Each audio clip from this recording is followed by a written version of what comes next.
Frente Local Estados Unidos Taos, Nuevo México.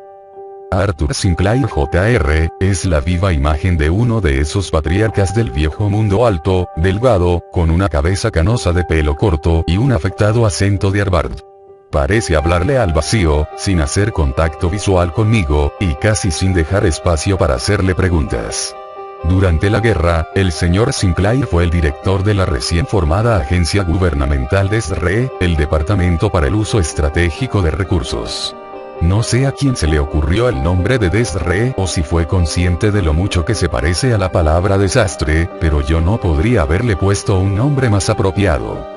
El establecimiento de una línea de defensa en las montañas rocosas creó una zona segura en teoría, pero en realidad esa zona constaba principalmente de ruinas y refugiados. Había hambruna, enfermedades, y millones de personas sin hogar. La industria estaba en pedazos, el transporte y el comercio se habían esfumado, y todo eso se veía agravado por los muertos vivientes que asaltaban la línea de las rocosas, y los que brotaban dentro de la zona segura. Teníamos que lograr que nuestra gente se pusiera en pie de nuevo, vestirlos, alimentarlos, darles casa y ponerlos a trabajar, o de lo contrario, la zona segura solamente retrasaría un poco lo inevitable. Por eso se creó el DSRE, y como puede imaginarse, yo tuve que aprender muchas cosas sobre la marcha. Sobre todo los primeros meses, no puedo ni decirle toda la cantidad de información que tuve que archivar en esta pobre y vieja cabeza. Las reuniones, los viajes de inspección cuando dormía, siempre tenía un libro bajo mi almohada, y todas las noches era un distinto, desde Henry J. Kaiser hasta Von Guggenheim. Necesitaba cada idea, cada palabra, cada onza de conocimiento que pudiese ayudarme a convertir ese territorio fracturado en la nueva maquinaria de guerra norteamericana. Si mi padre hubiese estado vivo, seguramente se habría reído de mi frustración. Él había sido uno de los agentes del New Deal, y había trabajado para F.D. Roosevelt como coordinador del estado de Nueva York. En ese entonces usaron métodos que eran casi marxistas, con planes de colectivización que habrían hecho que Ayn Rand se levantara de su tumba y se uniera a los muertos vivientes. Yo siempre había rechazado las lecciones que él había tratado de enseñarme, y llegué incluso a refugiarme en Wall Street para tratar de olvidarlas. Pero luego tuve que exprimirme el cerebro tratando de recordar cualquier detalle útil. Una de las cosas que los del New Deal hicieron mejor que cualquier otra generación en la historia de Norteamérica, fue encontrar y cosechar las herramientas y el talento adecuados. ¿Herramientas y talento? Son términos que mi hijo escuchó alguna vez en una película. Descubrí que eran muy apropiados para describir nuestros esfuerzos para la reconstrucción. Talento quiere decir el potencial de la fuerza de trabajo, su habilidad para las labores, y cómo esa labor puede ser usada de manera efectiva. Para decirlo de buena manera, nuestra disponibilidad de talento era críticamente baja. La nuestra era una economía postindustrial basada en servicios, tan compleja y tan especializada, que cada individuo solo era capaz de funcionar apropiadamente dentro de los límites de su pequeño cubículo.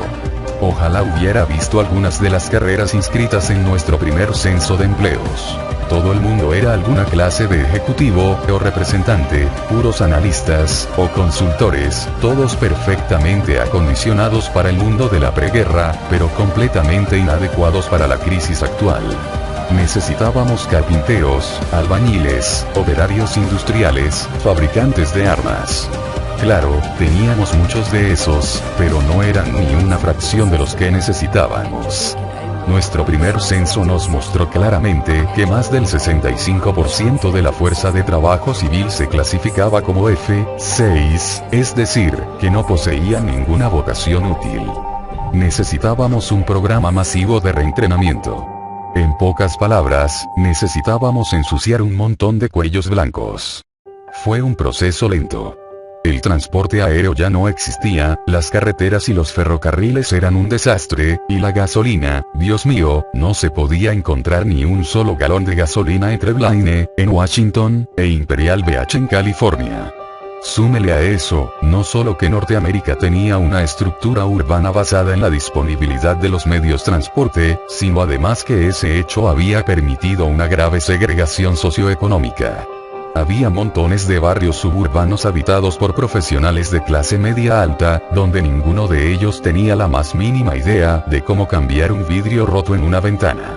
Los que tenían ese conocimiento vivían en los guetos de obreros, a una hora de distancia en automóvil, lo que se traducía en un día completo a pie.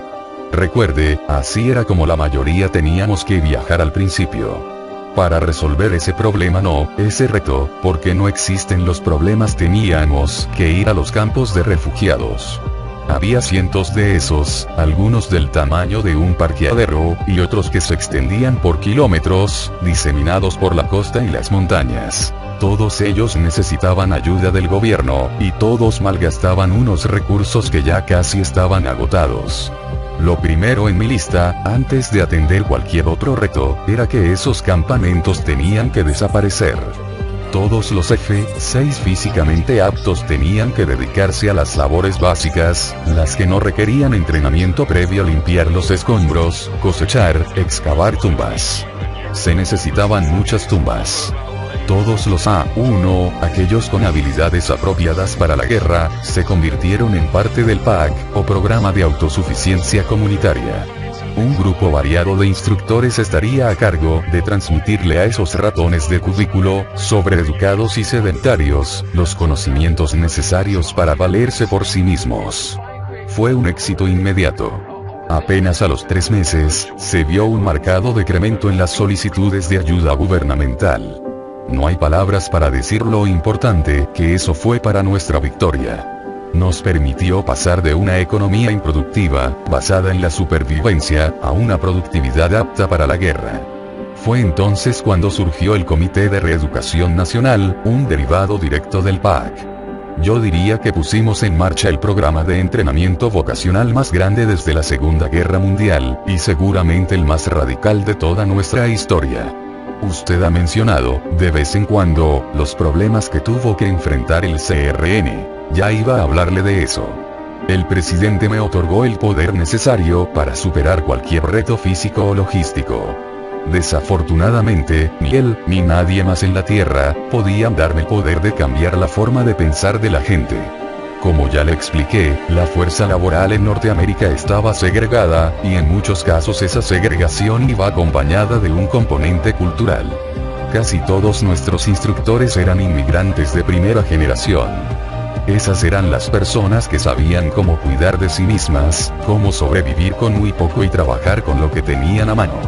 Eran personas que cultivaban pequeñas huertas en sus jardines, que reparaban sus propias casas, que mantenían sus electrodomésticos funcionando por tanto tiempo como los materiales lo permitían. Era crucial que esa gente nos enseñara a todos los demás a salirnos de nuestro estilo de vida confortable y de aparatos desechables, a pesar de que había sido su labor la que nos había permitido vivir de esa manera en primer lugar. Sí, había racismo, pero también mucho clasismo. Imagínese que usted es un abogado de una inmensa compañía.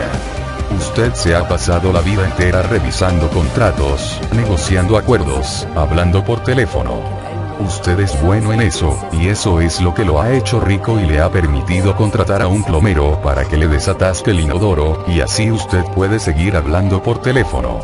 Entre más trabaja, más dinero gana, y puede contratar a más peones, para tener más tiempo libre y así seguir ganando dinero.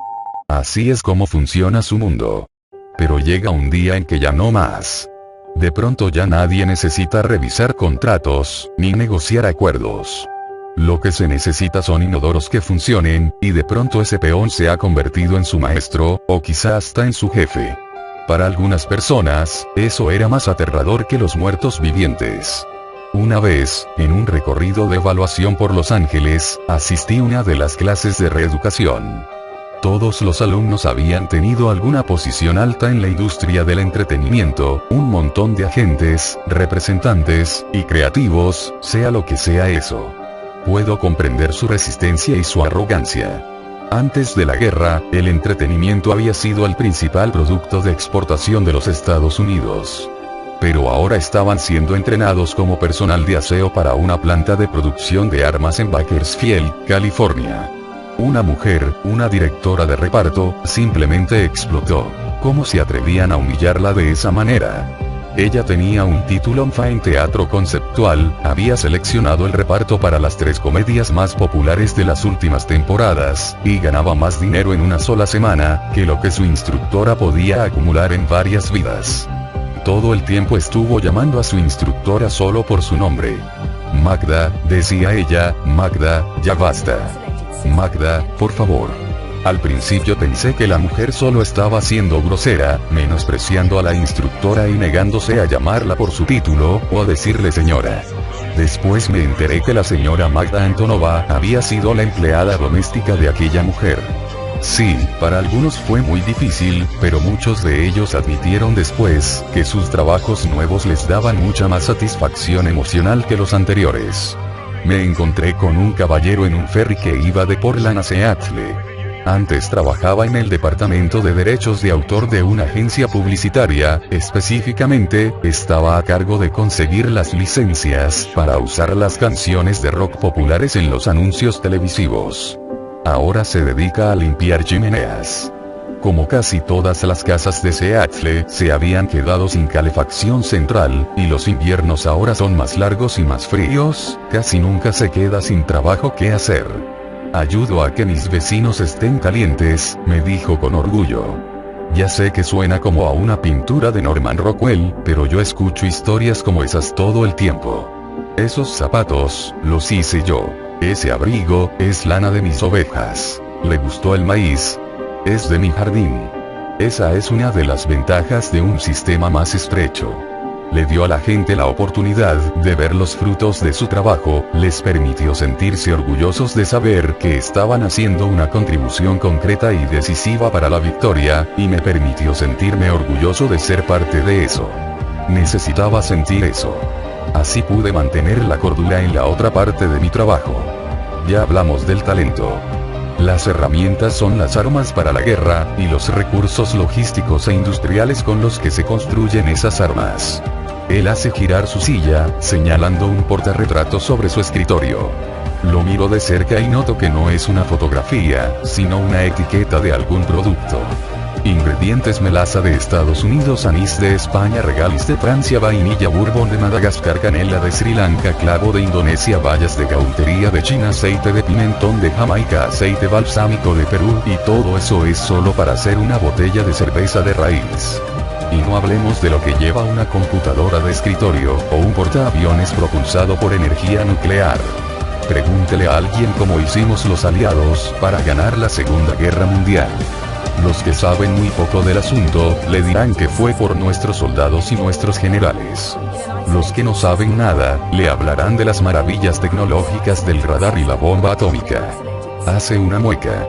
Cualquiera que tenga el entendimiento más básico del conflicto le dará las 3 razones reales. La primera, la habilidad de producir más material, más balas, más frijoles y más vendajes que el enemigo. La segunda, la disponibilidad de recursos naturales para fabricar esos materiales. Y la tercera, los medios logísticos, no solo para transportar esos materiales hasta las fábricas, sino también para transportar los productos terminados hasta nuestras líneas.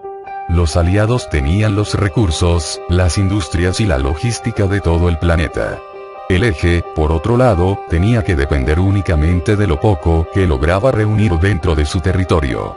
Pero en esta ocasión nosotros éramos el eje. Los muertos vivientes controlaban la mayor parte del planeta, mientras que la producción de guerra norteamericana dependía únicamente de lo que podíamos cosechar en nuestros estados occidentales.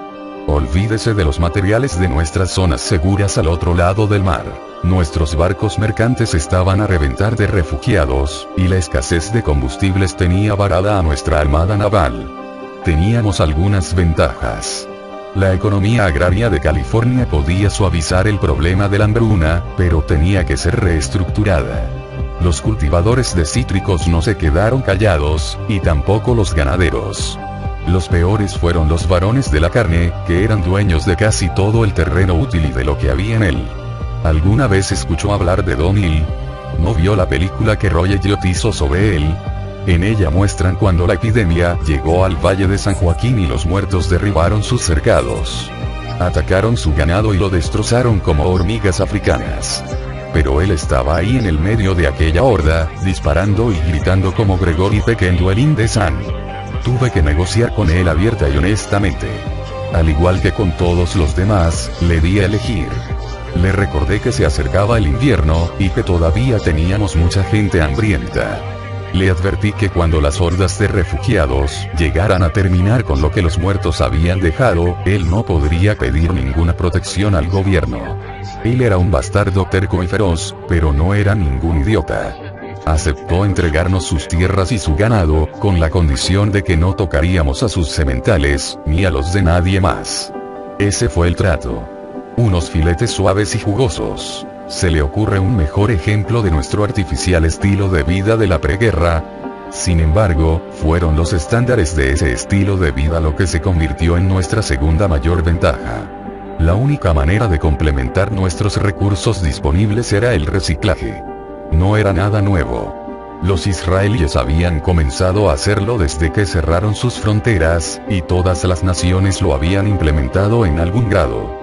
Pero ninguna tenía el potencial de materiales que nosotros teníamos a nuestra disposición. Piense en cómo era la vida en la Norteamérica de la preguerra. Incluso las personas de clase media disfrutaban, o daban por sentado, un nivel de confort material que no había tenido ninguna otra sociedad en la historia de la humanidad. La ropa, los utensilios de cocina, los electrodomésticos, los autos. Nada más en el Valle de Los Ángeles, los autos superaban a la población de la preguerra en una relación de 3-1. Circulaban por millones, en cada casa, en cada barrio.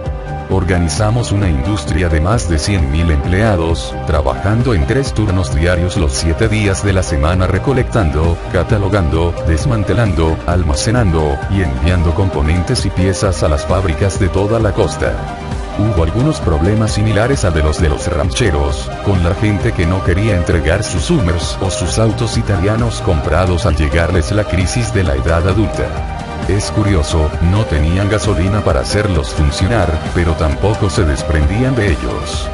Claro que no eran tan molestos. Era un placer negociar con ellos, si los comparamos con los militares. De todos mis adversarios, los más tenaces, por mucho, eran los de uniforme. Nunca tuve control directo sobre sus procesos de investigación y desarrollo, y eran libres de aprobar lo que se les viniera en gana.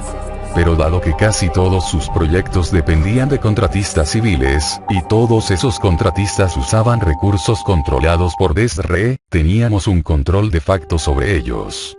Ustedes no pueden descontinuar nuestros bombarderos invisibles, me gritaban. ¿Quién diablos creen que son para venir a detener nuestra producción de tanques? Al principio traté de razonar con ellos. El un Abrams usa una turbina de jet. ¿Dónde van a encontrar tanto combustible? ¿Para qué necesitan aviones invisibles contra un enemigo que no usa radar? Traté de hacerlos ver que, dada la situación en la que estábamos y lo que enfrentábamos, teníamos que sacar la mayor productividad de nuestra inversión, o en el lenguaje de ellos, más bajas por dólar. Eran insufribles, con sus llamadas a cualquier hora, o apareciéndose en mi oficina sin cita previa. Pero supongo que no puedo culparlos, no después de cómo los tratamos tras la guerra en Oriente Medio, y mucho menos después de la paliza que les dieron en Yonkers. Su institución estaba al borde del colapso, y muchos de ellos solo necesitaban desahogarse. Sonríe con confianza. Comencé mi carrera como corredor de acciones en la bolsa de Nueva York, así que puedo gritar tanto y tan fuerte como cualquier sargento. Después de cada reunión, siempre esperaba una llamada, la llamada que tanto deseaba, y que tanto temía al mismo tiempo. Señor Sinclair, le habla el presidente, le agradecemos mucho sus servicios, pero ya no necesitaremos. Se ríe. Nunca llegó. Supongo que nadie más quería este trabajo. Su sonrisa se desvanece. No estoy diciendo que no cometí errores. Ya sé que fui demasiado duro con los récords de la Fuerza Aérea. No entendía sus protocolos de seguridad, ni la utilidad que podían tener los dirigibles en la guerra contra los muertos. Lo único que sabía era que con nuestra escasez de helio, el único gas con un costo viable era el hidrógeno, y yo no iba a desperdiciar hombres y recursos en una flota de Hindenburgs modernos. También tuve que ser convencido, nada más ni nada menos que por el presidente mismo, de volver a abrir el proyecto experimental de fusión fría en Livermore. Él sostuvo que, a pesar de que todavía faltaban décadas para obtener un resultado significativo, hacer planes para el futuro, permite que la gente vea que tenemos uno. Yo me mostré muy conservador con algunos proyectos, y demasiado liberal con otros. Como el proyecto Yellow Jacket, todavía me doy golpes contra la pared cuando pienso en ese. Estos idiotas de Silicon Valley, cada uno de ellos considerado un genio en su especialidad, me convencieron de que tenían un arma maravilla que podía hacernos ganar la guerra, teóricamente, tan solo 48 horas después de ser lanzada. Decían que podían construir micromisiles, millones de ellos, cada uno del tamaño de una bala calibre 22, que podían ser desplegados desde cualquier avión de carga y luego guiados por satélite hasta meterse en el cerebro de cada zombie en Norteamérica. Suena sorprendente, ¿no? A mí me convenció. Murmura algo para él mismo. Cuando pienso en todo el dinero que botamos por ese agujero, todas las otras cosas que podríamos haber producido con él, pero ya no sirve de nada lamentarse. Podría haber seguido peleando con los militares durante toda la guerra, pero agradezco el no haber tenido que hacerlo. Cuando Travis de Ambrosia se convirtió en director general de la Alianza, no solo inventó la medida de muertes por unidad de recursos, sino que desarrolló una estrategia completa para usarla en la práctica. Siempre le hice caso cuando decía que tal o cual sistema de armas era vital. Confié en su decisión en asuntos como el nuevo uniforme de combate o el rifle estándar de infantería. Lo más increíble fue ver cómo la cultura del MUR comenzó a meterse entre las filas. Uno escuchaba a los soldados hablando en las calles, en los bares, o en los trenes. ¿Para qué comprar X, cuando por el mismo precio de pueden comprar 10 y, que pueden matar a 100 veces más ZS? A los soldados comenzaron a ocurrírseles algunas ideas, inventando armas mucho más rentables que cualquiera de las que nosotros podíamos imaginar. Creo que lo disfrutaban improvisar, adaptarse, y superarnos a nosotros los burócratas. Los marines fueron los que más me sorprendieron. Siempre había creído en el mito de que eran neandertales grandes y calvos, con la quijada salida y borrachos de testosterona. Yo no sabía que, como la infantería de marina tiene que pedir su dotación a través de los oficiales navales, y sus almirantes nunca se han preocupado mucho por el combate en tierra, la improvisación ha tenido que convertirse en una de sus principales virtudes. Sinclair señala sobre mi cabeza hacia la pared del fondo. Allí cuelga una pesada barra de acero, con algo en un extremo que parece una mezcla entre una pala y un hacha de doble hoja. Su nombre oficial es herramienta estándar para infantería de trincheras, aunque la mayoría de la gente lo conoce como el lobotomizador, o simplemente, el lobo. Los marines lo inventaron, usando solamente acero de autos reciclados. Hicimos 23 millones de esos durante la guerra. Sonríe con orgullo. Y todavía lo seguimos fabricando. Burlington, Vermont. El invierno ha llegado retrasado a esta estación, como todos los años desde el comienzo de la guerra. La nieve cubre la casa y los campos a su alrededor, y congela los árboles que bordean el camino de tierra que pasa junto al río. Todo en esta escena está tranquilo, excepto por el hombre que camina a mi lado. Él insiste en hacerse llamar el loco, en sus propias palabras, porque todo el mundo me dice así, ¿por qué no? Su andar es rápido y decidido, y el bastón que le regaló su doctora y esposa solo le sirve para dar estocadas al aire. Para serle sincero, no me sorprendió que me nominaran para vicepresidente. Todo el mundo sabía que era inevitable la aparición de un partido de coalición. Yo había sido una estrella en ascenso, al menos hasta que me autodestruí. Eso era lo que decían, no. Todos esos cobardes e hipócritas que preferirían morir antes que ver a un hombre de verdad expresando sus pasiones. Pero ¿qué importaba si no era el mejor político del mundo? Dije lo que sentía, y no tenía miedo de repetirlo fuerte y claro. Esa es una de las razones por las que era el candidato más lógico para el puesto de copiloto. Éramos un gran equipo. Él era la luz, yo era el calor. Diferentes partidos, diferentes personalidades, y, no nos digamos mentiras, también diferente color de piel. Yo sé que yo no era el favorito. Yo sé a quién prefería mi partido. Pero Norteamérica no estaba lista para llegar tan lejos, tan estúpido, ignorante, y humillantemente neolítico como suena. Preferían tener a un BP gritón y radical, en vez de otra de esos. Así que no me sorprendió que me nominaran. Me sorprendió todo lo demás. Habla de las elecciones. Elecciones. Honolulu era un manicomio. Soldados, congresistas, refugiados, todos tropezándose entre sí mientras buscaban algo que comer, o un lugar para dormir, o tratando de saber qué diablos estaba pasando. Y eso era un paraíso comparado con el continente. La línea de las rocosas apenas se estaba formando. Todo al occidente de ella era una gran zona de guerra.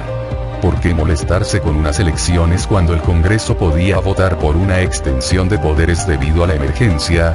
El fiscal general lo intentó cuando fue alcalde de Nueva York, y estuvo a punto de lograrlo. Le expliqué al presidente que no teníamos ni la energía ni los recursos para hacer otra cosa que no fuera luchar por nuestra supervivencia. Y él que dijo, bueno, solo digamos que me convenció de lo contrario. ¿Podría ser más específico? Podría, pero no quiero cambiar sus palabras. Estas viejas neuronas no disparan tan bien como antes. Inténtelo, por favor. Lo verificará con sus archivos. Se lo prometo. Bueno, estábamos en una oficina provisional, la suite presidencial de un hotel. Él había acabado de tomar el juramento de posesión en el Air Force Duo. El jefe anterior descansaba, sedado, en la habitación de al lado. Desde todas las ventanas se podía observar el caos en la calle, los barcos en el mar alineándose para atracar, los aviones aterrizando cada 30 segundos, y un equipo de tierra haciéndolos a un lado para abrir espacio a los que venían detrás. Yo los señalé, gritando y gesticulando con esa pasión que me hizo tan famoso. Necesitamos un gobierno estable, y rápido. Decía yo. Las elecciones son geniales en teoría, pero ahora no tenemos tiempo para perseguir grandes ideales. El presidente estaba tranquilo, mucho más tranquilo que yo. Quizá por todo ese entrenamiento militar me dijo, este es justamente el momento para perseguir grandes ideales, porque esos ideales son lo único que nos queda. No vamos a luchar solamente por nuestra supervivencia, sino por la supervivencia de nuestra civilización. No tenemos la ventaja de cientos de años de tradición como en el viejo mundo. No tenemos una herencia en común, ni milenios de historia. Lo único que tenemos son los sueños, las promesas que nos unificaron. Lo único que tenemos. Se esfuerza por recordarlo. Todo lo que tenemos es lo que queremos ser ahora. ¿Entiende lo que quiso decir? Nuestro país solo existe porque su gente cree en él, y si esa fe no era lo suficientemente fuerte para soportar la crisis, entonces ¿qué futuro podíamos esperar? Él sabía que Norteamérica quería un César, pero convertirse en uno significaría el final de nuestra nación. Dicen que durante los tiempos difíciles nacen los grandes hombres. Pero no lo creo. Vi demasiada debilidad, demasiada basura. Mucha gente que debió levantarse a enfrentar el reto, y no pudo, no quiso hacerlo. Ambición, temor, estupidez y odio. Estaban allí antes de la guerra, y siguen allí hasta hoy. Mi jefe siempre había sido un gran hombre. Tuvimos mucha suerte de tenerlo con nosotros. El asunto de las elecciones marcó el tono de lo que iba a ser su administración. Tantas de sus propuestas parecían una locura a simple vista, pero cuando uno las examinaba a fondo, se daba cuenta de que tenían un núcleo de lógica indiscutible. Por ejemplo, los nuevos tipos de castigo, esos estuvieron a punto de hacerme enloquecer. Poner a la gente en una picota, azotarlos en las plazas públicas. ¿Acaso estábamos en el viejo Salem, o en el Afganistán de los talibanes? Se escuchaba como de bárbaros, completamente antiamericano, hasta que uno consideraba las demás opciones. ¿Qué más podía hacerse con los ladrones y los saqueadores? Ponerlos en una prisión. ¿Eso a quién iba a ayudar? ¿Cómo íbamos a malgastar a unos ciudadanos físicamente aptos, y dedicarlos a alimentar, vestir y vigilar a otros ciudadanos físicamente aptos? Pero lo más importante, ¿por qué íbamos a retirar el castigo de la sociedad, cuando podía servir como un valioso modificador de la conducta? Sí, claro, existía el miedo al dolor, los látigos y los bastones, pero eso no era nada comparado con la humillación pública. A la gente le aterraba que sus delitos fueran expuestos. En un momento en el que todos estaban luchando por recuperarse y se esforzaban por ayudar, trabajar y proteger a los demás, lo peor que se le podía hacer a alguien era obligarlo a caminar por la ciudad con un letrero de "le robé la leña a mi vecino". La vergüenza es un arma muy poderosa, pero solo funciona cuando todos los demás están haciendo lo correcto. Nadie estaba por encima de la ley, y ver a un senador recibiendo 15 azotes por apropiación indebida de fondos, era más efectivo contra el crimen que tener un policía en cada esquina. Sí, teníamos mafias organizadas, pero esos eran residuos, gente que había tenido esa oportunidad muchas veces antes. Recuerdo que el fiscal general sugirió que los abandonáramos en las zonas infestadas y que nos libráramos de una vez por todas del peligro de su presencia constante. Tanto el presidente como yo nos opusimos. Mis objeciones eran éticas, pero las de él fueron prácticas. Ese territorio seguía siendo suelo norteamericano, infestado sí, pero con la esperanza de ser liberado algún día. Lo último que queremos, dijo él, es tener que enfrentar luego a uno de estos ex convictos, cuando se haya convertido en el nuevo gran señor de Duluth. Pensé que lo decía en broma, pero luego, cuando vimos que eso fue precisamente lo que sucedió en otros países, cuando los criminales exiliados lograron controlar algunos territorios aislados, y en algunos casos muy bien defendidos, me di cuenta de que nos habíamos salvado por poco de una maldita bala asesina. La mafia siempre fue un problema, político, social, y hasta económico, pero ¿qué otra opción teníamos para los que se rehusaban a jugar limpio como todos los demás? Pero usaron la pena de muerte. Solo en casos extremos: sedición, sabotaje, intentos de golpes políticos. Los zombies no eran nuestros únicos enemigos, por lo menos no al principio. Los fundamentalistas. Teníamos una buena cantidad de fanáticos religiosos, pero ¿qué país no los tiene? Muchos de ellos pensaban que, de alguna manera, estábamos interfiriendo con la voluntad de Dios. Se ríe. Lo siento, tengo que aprender a ser más diplomático, pero por favor, ¿de verdad creen que el supremo creador del multiverso infinito va a confiarle sus planes a un puñado de guardias nacionales de Arizona? Hace un gesto, como restándole importancia al asunto. Les dieron más cobertura de lo que en realidad merecían, solo porque uno de esos locos trató de asesinar al presidente. En realidad, representaban más peligro para ellos mismos, con todos esos suicidios en masa, los asesinatos de niños por misericordia en Medford, hechos terribles, al igual que los verdes, la versión izquierdista de los fundamentalistas. Esos decían que como los muertos vivientes solo comían animales y no plantas, era una señal de que la diosa divina prefería a la flora sobre la fauna. Causaron algunos problemas, envenenado las reservas de agua potable de algunos pueblos con herbicida, o poniendo explosivos en los árboles para que los leñadores no pudieran cortarlos para la industria. Ese tipo de ecoterrorismo llena los encabezados, pero no es una amenaza real para nuestra seguridad nacional. En cambio, los rebeldes sí, separatistas políticos bien armados y organizados. Esa era la amenaza más concreta. También fue la única vez que vi al presidente preocupado de verdad. Claro que no lo aparentaba, no con esa imagen digna y de diplomacia que tenía. En público, los mencionaba solo como otro punto a tener en cuenta, junto al racionamiento de los alimentos y la reparación de las carreteras. Pero en privado nos decía: deben ser eliminados con rapidez, decisión, y usando cualquier medio que sea necesario.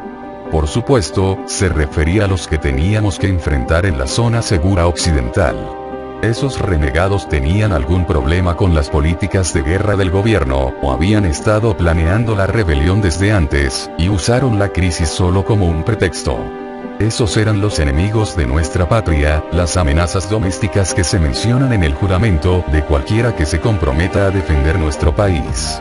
No teníamos ni que pensar en cuál era la manera apropiada de tratar con ellos. Pero con los separatistas al este de las Rocosas, en las zonas aisladas e infestadas con ellos se volvió complicado. ¿Por qué? Porque su creencia era: nosotros no traicionamos a Norteamérica. Norteamérica nos traicionó. Y era la verdad. Habíamos abandonado a esa gente. Por supuesto, les dejamos algunos voluntarios de las fuerzas especiales, y tratamos de abastecerlos por aire o por tierra, pero desde un punto de vista puramente moral, los habíamos abandonado por completo. No puedo culparlos por querer seguir su propio camino, nadie puede. Fue por eso que cuando comenzamos a recuperar el territorio perdido, le dimos a cada poblado separatista la oportunidad de reintegrarse pacíficamente. pero hubo violencia. Todavía tengo pesadillas con eso, en sitios como Bolívar, o en Black Hills. Nunca sueño con las imágenes como tal, ni la violencia o lo que encontramos después. Solo veo a mi jefe, ese hombre enorme y poderoso, debilitándose y enfermando más cada día. Había sobrevivido a tantas cosas, cargando un peso tan abrumador. Sabía que nunca trató de investigar lo que le sucedió a sus familiares en Jamaica. No preguntó ni una sola vez. Estaba completamente concentrado en el destino de nuestra nación, determinado a preservar el sueño que la había fundado.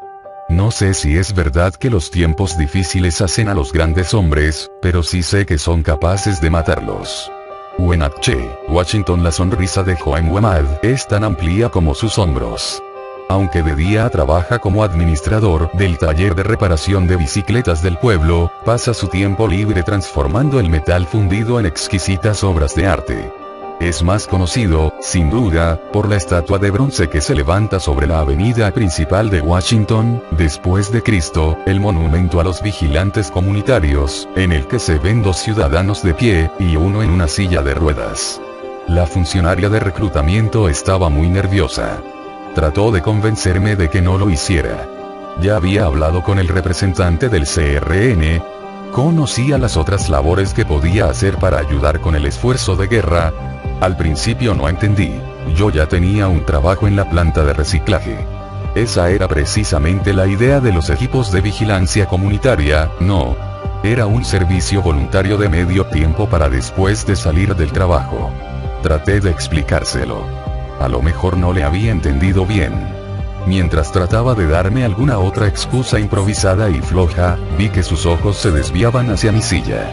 Joe es discapacitado. ¿Puede creerlo? La extinción de nuestra especie estaba tocando a nuestras puertas, y ella seguía tratando de ser políticamente correcta. Me reí. Me le reí en la cara. ¿Qué, acaso pensaba que yo me había aparecido allí sin saber lo que se esperaba de mí? ¿Acaso esa perra estúpida no había leído el manual de seguridad? Bueno, yo sí. El objetivo del programa de EPIC era patrullar tu propio vecindario, caminando, o en mi caso, rodando por las aceras, deteniéndose para revisar cada casa. Si por alguna razón había que entrar en una, al menos 2 miembros tenían que quedarse siempre vigilando afuera. Se señala a sí mismo. Hola, Ada. ¿Y a quién creía ella que nos estábamos enfrentando? Ni que tuviéramos que perseguirlos saltando sobre los muros y los jardines. Ellos siempre iban a echársenos encima. Y cuando lo hicieran, digamos, solo en teoría, ¿qué pasaría si eran más de los que podía manejar? Diablos, si yo no pudiera rodar más rápido de lo que camina un zombie, ¿cómo habría logrado sobrevivir? Le expuse mis razones tranquilamente y con claridad, e incluso la reté a pensar en una situación en la que mi condición física pudiese ser un impedimento. No pudo. Dijo algo sobre tener que consultarlo con su coordinador, y que debía regresar al día siguiente. No lo acepté, le dije que podía llamar a su coordinador, y al coordinador de él, y a todos los demás de ahí para arriba hasta el oso 28 en persona, pero que no me iba a mover de allí hasta que me entregaran mi chaqueta naranja. Grité fuerte para que todos en el salón pudiesen oírlo. Todo el mundo me miró, y luego a ella. Eso fue suficiente. Me dieron mi chaqueta y salí de allí más rápido que cualquier otra persona ese día. Como ya le dije, la vigilancia comunitaria significa literalmente patrullar el vecindario. Era un cargo semimilitar. Íbamos a charlas y cursos de entrenamiento. Había líderes designados y reglas estrictas, pero no había que saludar a nadie diciéndole señor ni ninguna otra mierda de esas. El armamento tampoco estaba regulado.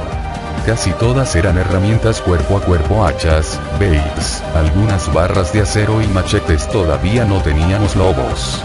Al menos 3 personas de cada equipo tenían que cargar armas de fuego. Yo tenía una Hand Lightning, una carabina semiautomática calibre 22.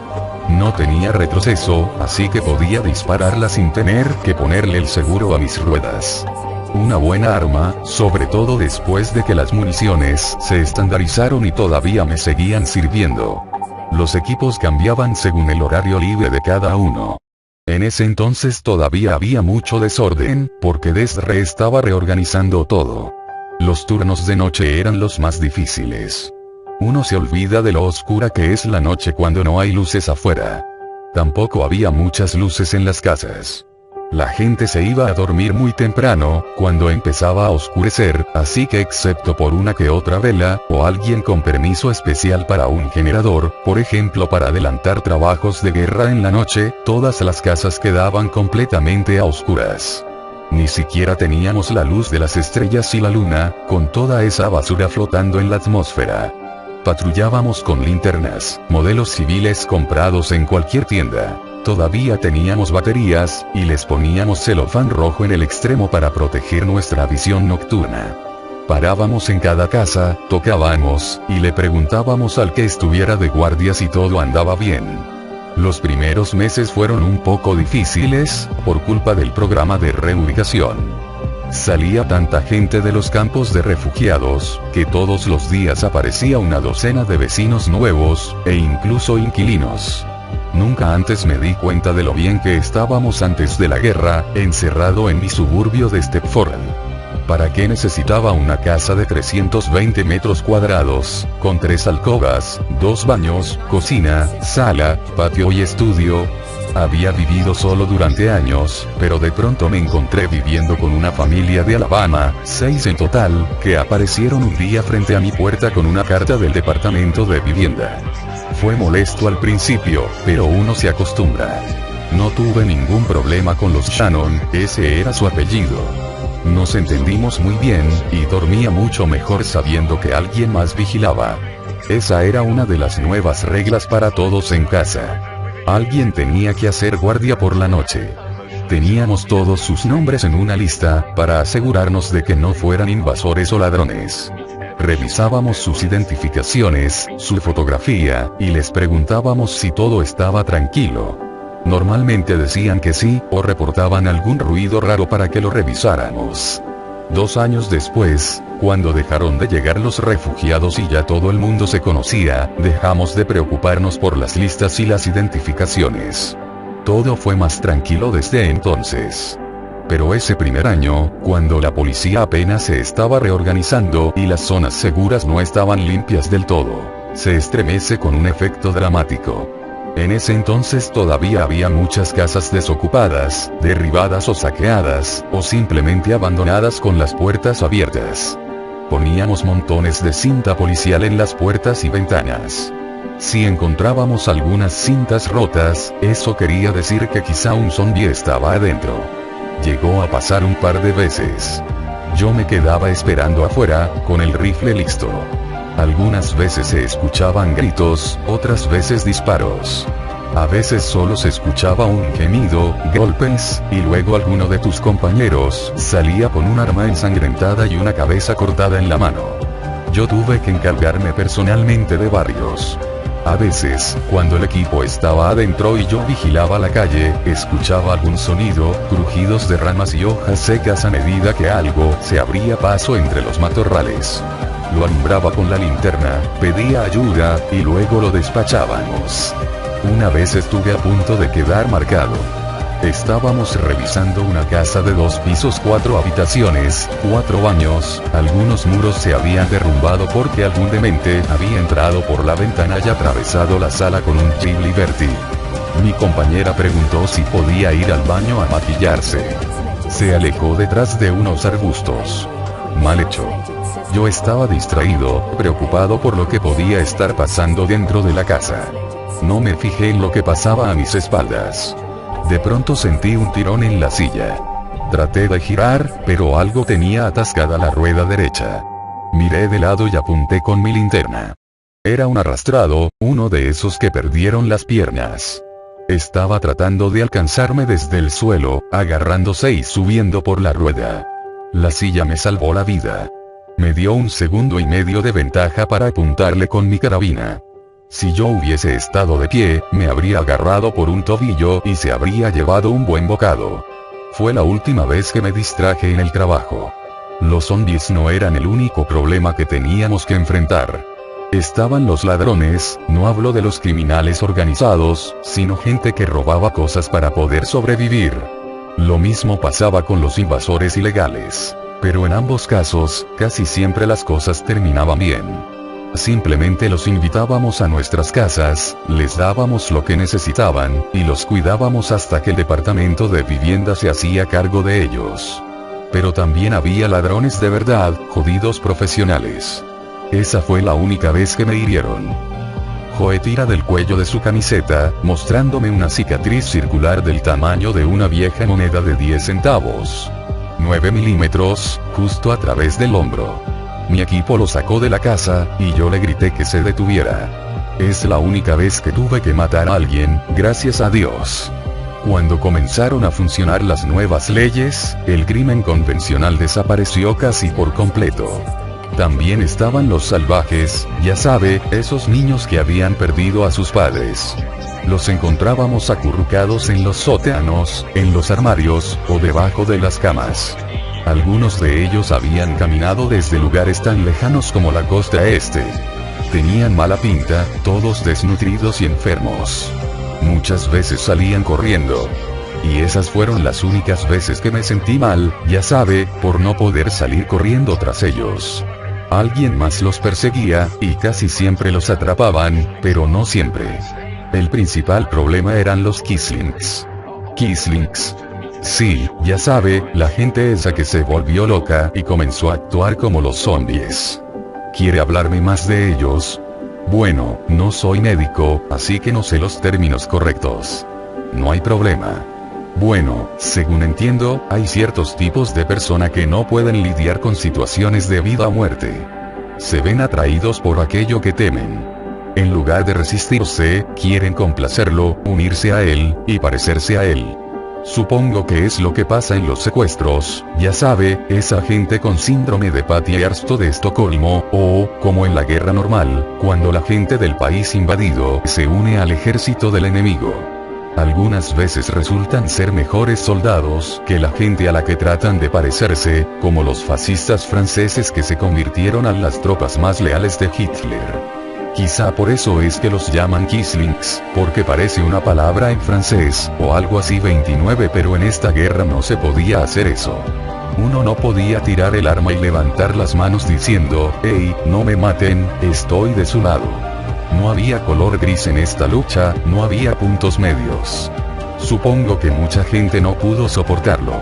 Comenzaron a moverse como zombies, a gemir como ellos, e incluso a atacar y comerse a otras personas. Así fue como encontramos al primero. Era un tipo adulto, de 30 y algo. Sucio, torpe, caminando por la acera. Creímos que simplemente estaba en shock, hasta que mordió a uno de mis compañeros en el brazo. Fueron unos segundos horribles. Derribé al Q con un disparo en la cabeza, y luego fui a revisar a mi amigo. Estaba sentado a un lado del camino, maldiciendo, llorando, y mirando la vida en su brazo. Era una sentencia de muerte, y él lo sabía. Ya estaba listo para volarse él mismo la cabeza, cuando descubrimos que al tipo que derribé le salía sangre roja de la herida. Cuando revisamos el cuerpo, descubrimos que todavía estaba tibio. Debería haber visto la expresión de mi compañero. No todos los días uno recibe una segunda oportunidad del jefe allá arriba. Lo irónico fue que estuvo a punto de morir de todas formas. El maldito Q tenía tantas bacterias en la boca, que le produjo una infección casi fatal de estafilococos. Pensamos que habíamos hecho algún tipo de descubrimiento, pero resultó que había estado sucediendo desde mucho antes. Estaban a punto de anunciárselo al público. Incluso mandaron a un experto desde Oakland para que nos enseñara qué hacer si nos encontrábamos a uno. No lo podíamos creer. Sabía que los Quislings fueron la razón por la que muchos creyeron al principio que eran inmunes. También tuvieron la culpa de que todas esas drogas de porquería tuvieran tanto éxito. Piénselo. Alguien por ahí andaba tomando Phalanx, y lo mordieron pero sobrevivió, ¿qué más iba a pensar? En ese entonces no se sabía que existían los Quislings. Son igual de agresivos que los zombies de verdad, y en algunos casos son más peligrosos. ¿Por qué? Bueno, para comenzar, no se congelan. Bueno, claro que se mueren por exposición al frío, pero si la temperatura es moderada y ellos llevan ropas abrigadas, no tienen problemas. Además se mantenían bien alimentados con la gente que mataban. A diferencia de los zombies, ellos pueden resistir más tiempo, no se pudren. Pero también son más fáciles de matar. Sí y no. A ellos no hay que apuntarles a la cabeza. Se les puede dar en los pulmones, el corazón, en cualquier parte, y eventualmente se desangran. Pero si no se los detiene con el primer disparo, siguen atacando hasta que están muertos. ¿Acaso no sienten dolor? No. Tiene que ver algo con eso del poder de la mente sobre la materia, están tan desconectados que pueden neutralizar el dolor que llega al cerebro, o algo así.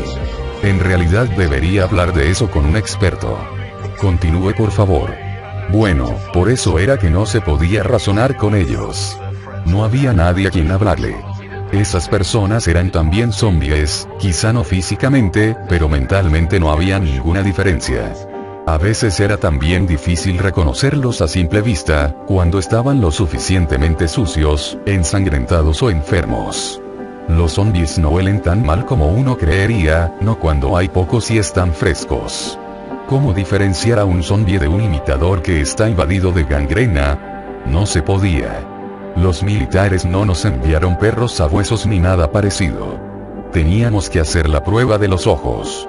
Los muertos no parpadean, no sé por qué. Quizá porque usan todos sus sentidos al mismo tiempo, y la vista no es tan importante.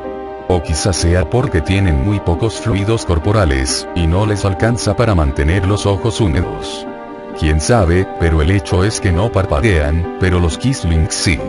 Así era como los reconocíamos. Retrocedíamos algunos pasos y esperábamos un par de segundos. En la oscuridad era más fácil, nada más había que iluminarles la cara. Si no parpadeaban, acabábamos con ellos. Y si parpadeaban, bueno, nuestras órdenes eran de capturar a los Kislings si era posible, y usar fuerza letal solo como defensa. Parecía una locura, aún lo parece, pero siempre lográbamos reunir unos cuantos, los amarrábamos, y los entregábamos a la policía o a la Guardia Nacional. No estoy muy seguro de qué hacían con ellos. He escuchado historias sobre Walla Walla, ya sabe, la prisión en la que cientos de ellos eran alimentados y vestidos, e incluso les trataban sus enfermedades. Sus ojos miran hacia el techo. ¿No está de acuerdo? Hey, no quiero hablar de eso. Si usted quiere destapar esa olla podrida, vaya y lea los periódicos. Cada año sale algún abogado, sacerdote o político, que trata de alborotar ese avispero hacia el lado que más le conviene. En lo personal, no me interesa. No tengo ninguna opinión al respecto. Lo único que sé es que me entristece que hayan dejado atrás tantas cosas, y al final perdieron de todas formas. ¿Por qué lo dice? Porque aunque nosotros no podíamos reconocerlos, los zombies reales sí podían. Recuerda al principio de la guerra, cuando todo el mundo estaba buscando una manera de hacer que los muertos vivientes se atacaran entre ellos. Tenían todas estas pruebas documentales de que había canibalismo, declaraciones de testigos, y hasta una grabación de un zombie atacando a otro. Estúpidos. Eran zombies atacando Kislings, pero no había forma de saberlo a simple vista. Los Kislings no gritan. Solo se quedan ahí, sin siquiera tratar de luchar, retorciéndose de esa forma robótica y lenta, devorados vivos por las mismas criaturas a las que quieren imitar. Malibu, California. No necesito mirar la fotografía para reconocer a Roger Elliott. Nos reunimos para tomar una café en la recién restaurada fortaleza del muelle de Malibu. Las personas a nuestro alrededor lo reconocen inmediatamente, pero, a diferencia de cómo sucedía antes de la guerra, mantienen una distancia respetuosa. Ese era mi enemigo. Síndrome de defunción asintomática, o síndrome de depresión apocalíptica, dependiendo de con quién esté hablando. No importa cómo lo llamen, mató a más personas en esos primeros meses de espera, que el hambre, las enfermedades, la violencia y los muertos vivientes. Al principio nadie entendía lo que estaba pasando. Habíamos estabilizado la línea de las rocosas, habíamos limpiado las zonas seguras, y aún así perdíamos a más de 100 personas al día. No eran los suicidios, aunque de esos también había muchos. No, era algo diferente. Algunas de esas personas tenían solo heridas leves, o enfermedades de fácil tratamiento. Otras estaban en perfecto estado de salud. Simplemente se iban a dormir una noche y no despertaban al día siguiente. El problema era psicológico, su mente simplemente se daba por vencido, no queriendo ver el mañana porque sabían que solo les traería más sufrimiento. Pérdida de fe, de la voluntad de vivir, es algo que pasa en todas las guerras. Ocurre también en tiempos de paz, solo que no en la misma escala. Era una cuestión de desesperanza, o al menos la percepción de esa desesperanza. Yo entendía bien ese sentimiento. Había dirigido películas toda mi vida adulta. Me llamaban el niño genio, el tipo milagroso que nunca fallaba, a pesar de que había fracasado de vez en cuando. Pero de pronto me había convertido en un don nadie, un F6. El mundo se iba a ir al infierno, y todo mi talento no servía de nada para prevenirlo. Cuando escuché por primera vez del SDA, el gobierno estaba haciendo todo lo posible por mantenerlo en secreto. Mi información provenía de un contacto en Cedar Sinai. Cuando lo escuché, algo se despertó en mi interior. Fue como la primera vez que hice un corto en Super 8 y se lo enseñé a mis padres. Me di cuenta de que podía hacer algo. Era un enemigo contra el que sí podía luchar. Y el resto es historia. Se ríe. Ojalá. Fui a hablar directo con los del gobierno, y me rechazaron. ¿En serio? Uno pensaría, dada su carrera, ¿cuál carrera? Ellos querían soldados y granjeros, trabajos reales, recuerda. Siempre me decían algo como: hey, lo siento, no se puede, pero ¿me das tu autógrafo? Claro, yo no soy de los que se rinden así de fácil. Cuando creo en mi propia habilidad para hacer algo, no existe la palabra no. Le expliqué al representante de Desre que no le costaría ni un centavo al tío Sam. Usaría mi propio equipo, mi propia gente, lo único que necesitaba era tener un acceso de seguridad para hablar con los militares. Deje de mostrarle a la gente lo que estamos haciendo para detenerlos, le dije. Permítame darles algo en qué creer. Una vez más, me rechazaron.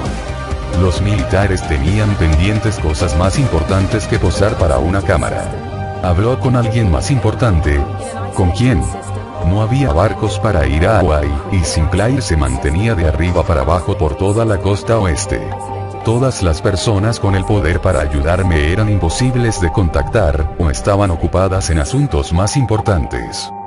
No podría haberse convertido en un periodista independiente, y conseguir un pase de prensa del gobierno. Me habría tomado demasiado tiempo. Casi todos los medios masivos habían desaparecido, o eran ya de propiedad federal. Los canales que quedaban, tenían que retransmitir señales de seguridad pública, para asegurarse que cualquiera que los viera supiese qué hacer. Todavía estábamos en medio del caos. Apenas si teníamos carreteras, ni hablemos de los mecanismos burocráticos, para conseguir un permiso de periodista. Me habría tomado meses. Meses, con 100 personas muriendo cada día.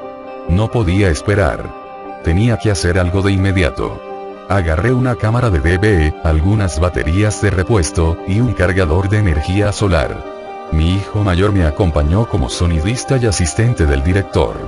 Salimos a la carretera por una semana a buscar algunas historias, solo nosotros dos y nuestras bicicletas. No tuvimos que ir muy lejos. Justo afuera de Los Ángeles, en un pueblo llamado Claremont, hay 5 universidades: Pomona, Pitzer, Scripps, Harveywood, y la Claremont McKenna. Al comienzo del Gran Pánico, cuando todo el mundo salió literalmente corriendo hacia las colinas, 300 estudiantes decidieron quedarse y pelear.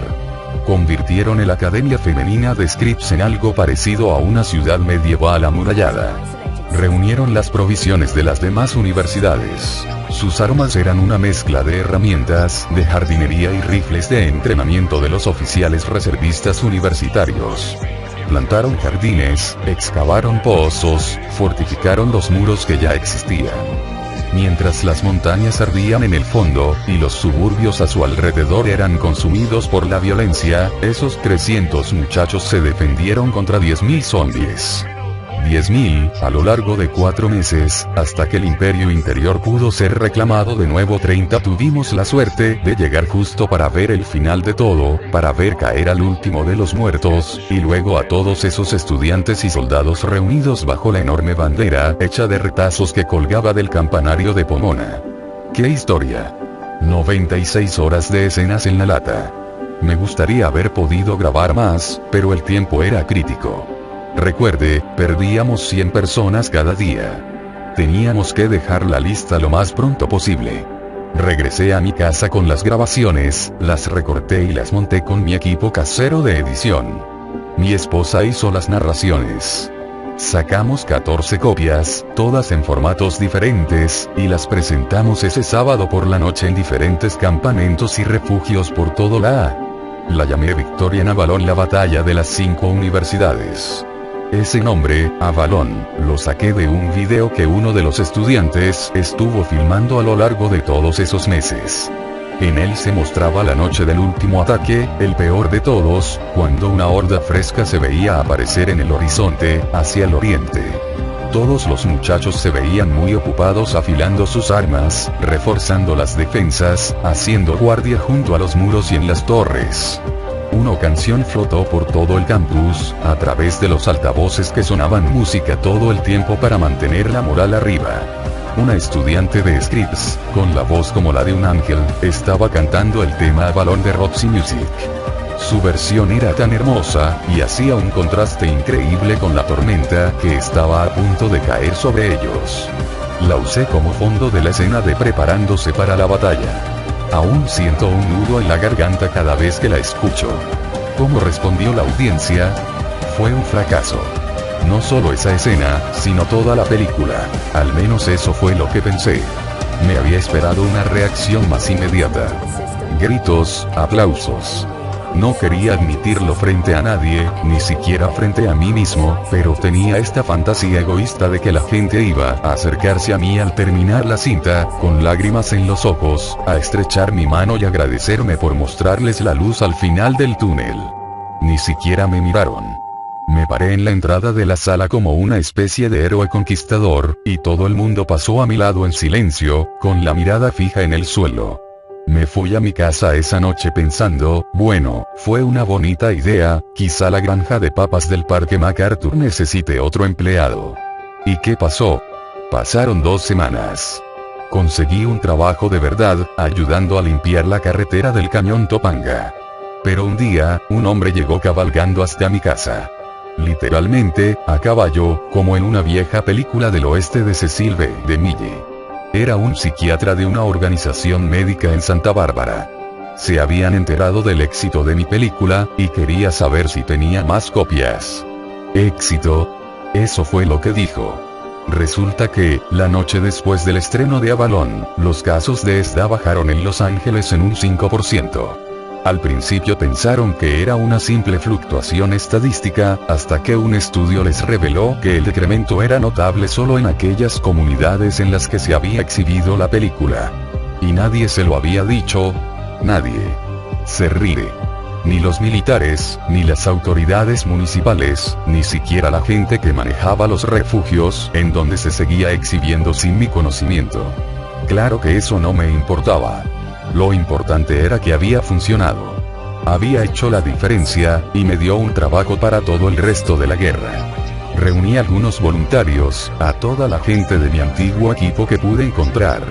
También a ese muchacho que filmó el video del ataque en Claremont, Malcolm Van Ricin, sí, ese mismo Malcolm, 31. Él se convirtió en mi DF-32. Ocupamos un estudio de doblaje abandonado al oeste de Hollywood, y comenzamos a copiarlas por centenares.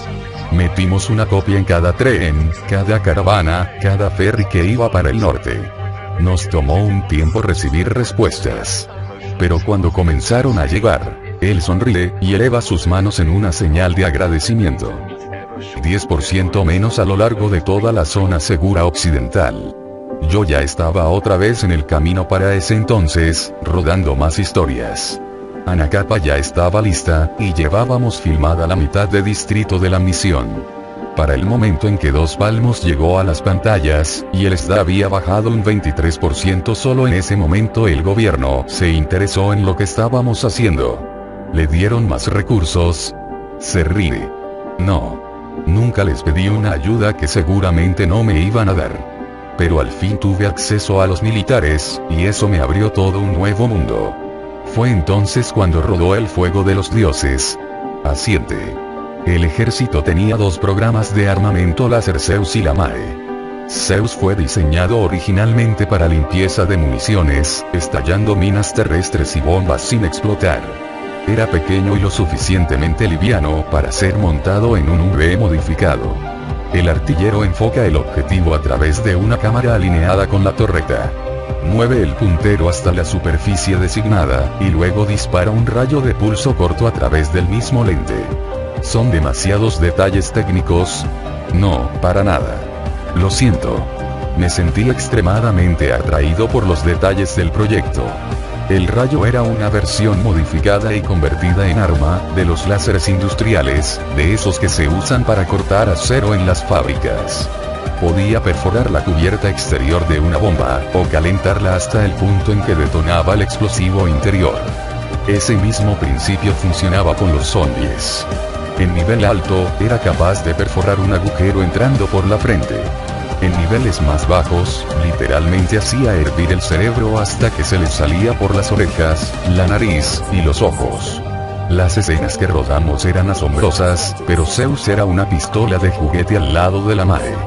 El acrónimo quiere decir láser móvil de alta energía, y fue diseñado en conjunto por los Estados Unidos e Israel para derribar pequeños proyectiles en el aire. Cuando Israel declaró su cuarentena voluntaria, y todos esos terroristas comenzaron a lanzar morteros y misiles sobre la muralla de seguridad, la MAE fue el que los derribó a casi todos. Era más o menos de la misma forma y tamaño que un faro de búsqueda de la Segunda Guerra Mundial, y su núcleo era un láser de deuterio flúor, mucho más poderoso que el láser cristalino de Zeus. Sus efectos eran devastadores. Arrancaba la carne de los huesos, y estos se ponían al rojo o blanco antes de desintegrarse. Cuando se corría el video a velocidad normal, era magnífico, pero en cámara lenta era el fuego de los dioses. Es cierto que el número de casos de SDA se redujo a la mitad, tan solo un mes después del estreno de la película. Creo que eso es un poco exagerado, pero la gente hacía fila para ir a verla después de salir del trabajo. Algunos la repetían todas las noches. El afiche promocional mostraba un acercamiento de un zombie siendo pulverizado. La imagen fue copiada de uno de los cuadros de la cinta, de la escena en la que la niebla de la mañana permite ver el rayo en láser a simple vista. El subtítulo bajo la imagen decía solo que pase el siguiente. Esa sola película salvó todo el proyecto. Su proyecto. No, Zeus y la MAE. Estaban en peligro. Cuando terminamos la película, faltaba un mes para que cancelaran el MAE. A Zeus ya lo habían archivado. Tuvimos que rogar, tomar prestado, y robar, literalmente, para que lo activaran solo para las cámaras. Desre había decidido que ambos proyectos eran desperdicios exagerados de valiosos recursos. Y lo eran. Claro, sin duda. La M de móvil en el proyecto La MAE se refería en realidad a toda una caravana de vehículos especializados, todos ellos muy delicados, ninguno de ellos era todoterreno, y cada uno dependía del buen funcionamiento de los demás. La MAE consumía también enormes cantidades de energía, y montones de químicos inestables y muy tóxicos para el proceso de generación del rayo láser. Zeus era un poco más económico. Requería menos refrigeración, su mantenimiento era más sencillo, y como estaba montado en un V, podía ir a cualquier lugar que fuese necesario. El problema era, en dónde iba a ser necesario.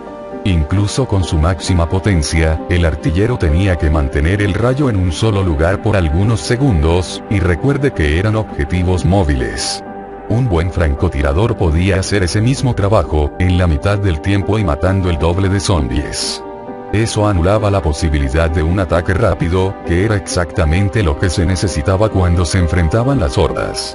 De hecho, ambas unidades tenían asignado un escuadrón permanente de escoltas francotiradores, gente que tenía que proteger una máquina diseñada para proteger gente. Entonces eran así de ineficientes. No, si tenemos en cuenta su objetivo original. La MAE defendió a Israel de los bombardeos terroristas, y Zeus fue puesto en servicio activo nuevamente para hacer estallar minas terrestres durante el avance de nuestras tropas. Para el propósito con el que habían sido construidas, eran armas sobresalientes. Como matazombies, eran un fracaso. Entonces, ¿por qué las filmó? Porque los norteamericanos adoran la tecnología. Es una característica innegable en nuestro espíritu nacional. Aunque sean conscientes o no de ello, un siquiera el ludista más fanático puede negar el poder tecnológico de nuestro país. Dividimos el átomo, llegamos a la luna, llenamos las casas y oficinas con aparatos que ni siquiera los primeros escritores de ciencia ficción alcanzaron a imaginar. No sé si es algo bueno, y no estoy en posición de juzgarlo. Pero sí sé que al igual que todos esos ex-ateos encerrados en las iglesias, la mayoría de los norteamericanos seguían rezándole al Dios de la ciencia para que los salvara. Pero no lo hizo. Eso no importa. La película tuvo tanto éxito, que me llamaron para hacer toda una serie. La llamé Las Armas Maravillosas, 7 películas sobre la tecnología de punta de nuestros soldados. Ninguno de esos aparatos representó ninguna ventaja en la práctica, pero todos sirvieron para ganar en la guerra psicológica. Pero eso no es una mentira. Está bien. Puede decirlo. Sí, eran mentiras, pero eso no es necesariamente algo malo. Las mentiras no son ni buenas ni malas. Al igual que el fuego, pueden mantenernos tibios y seguros, o quemarnos hasta morir, dependiendo de cómo se usen.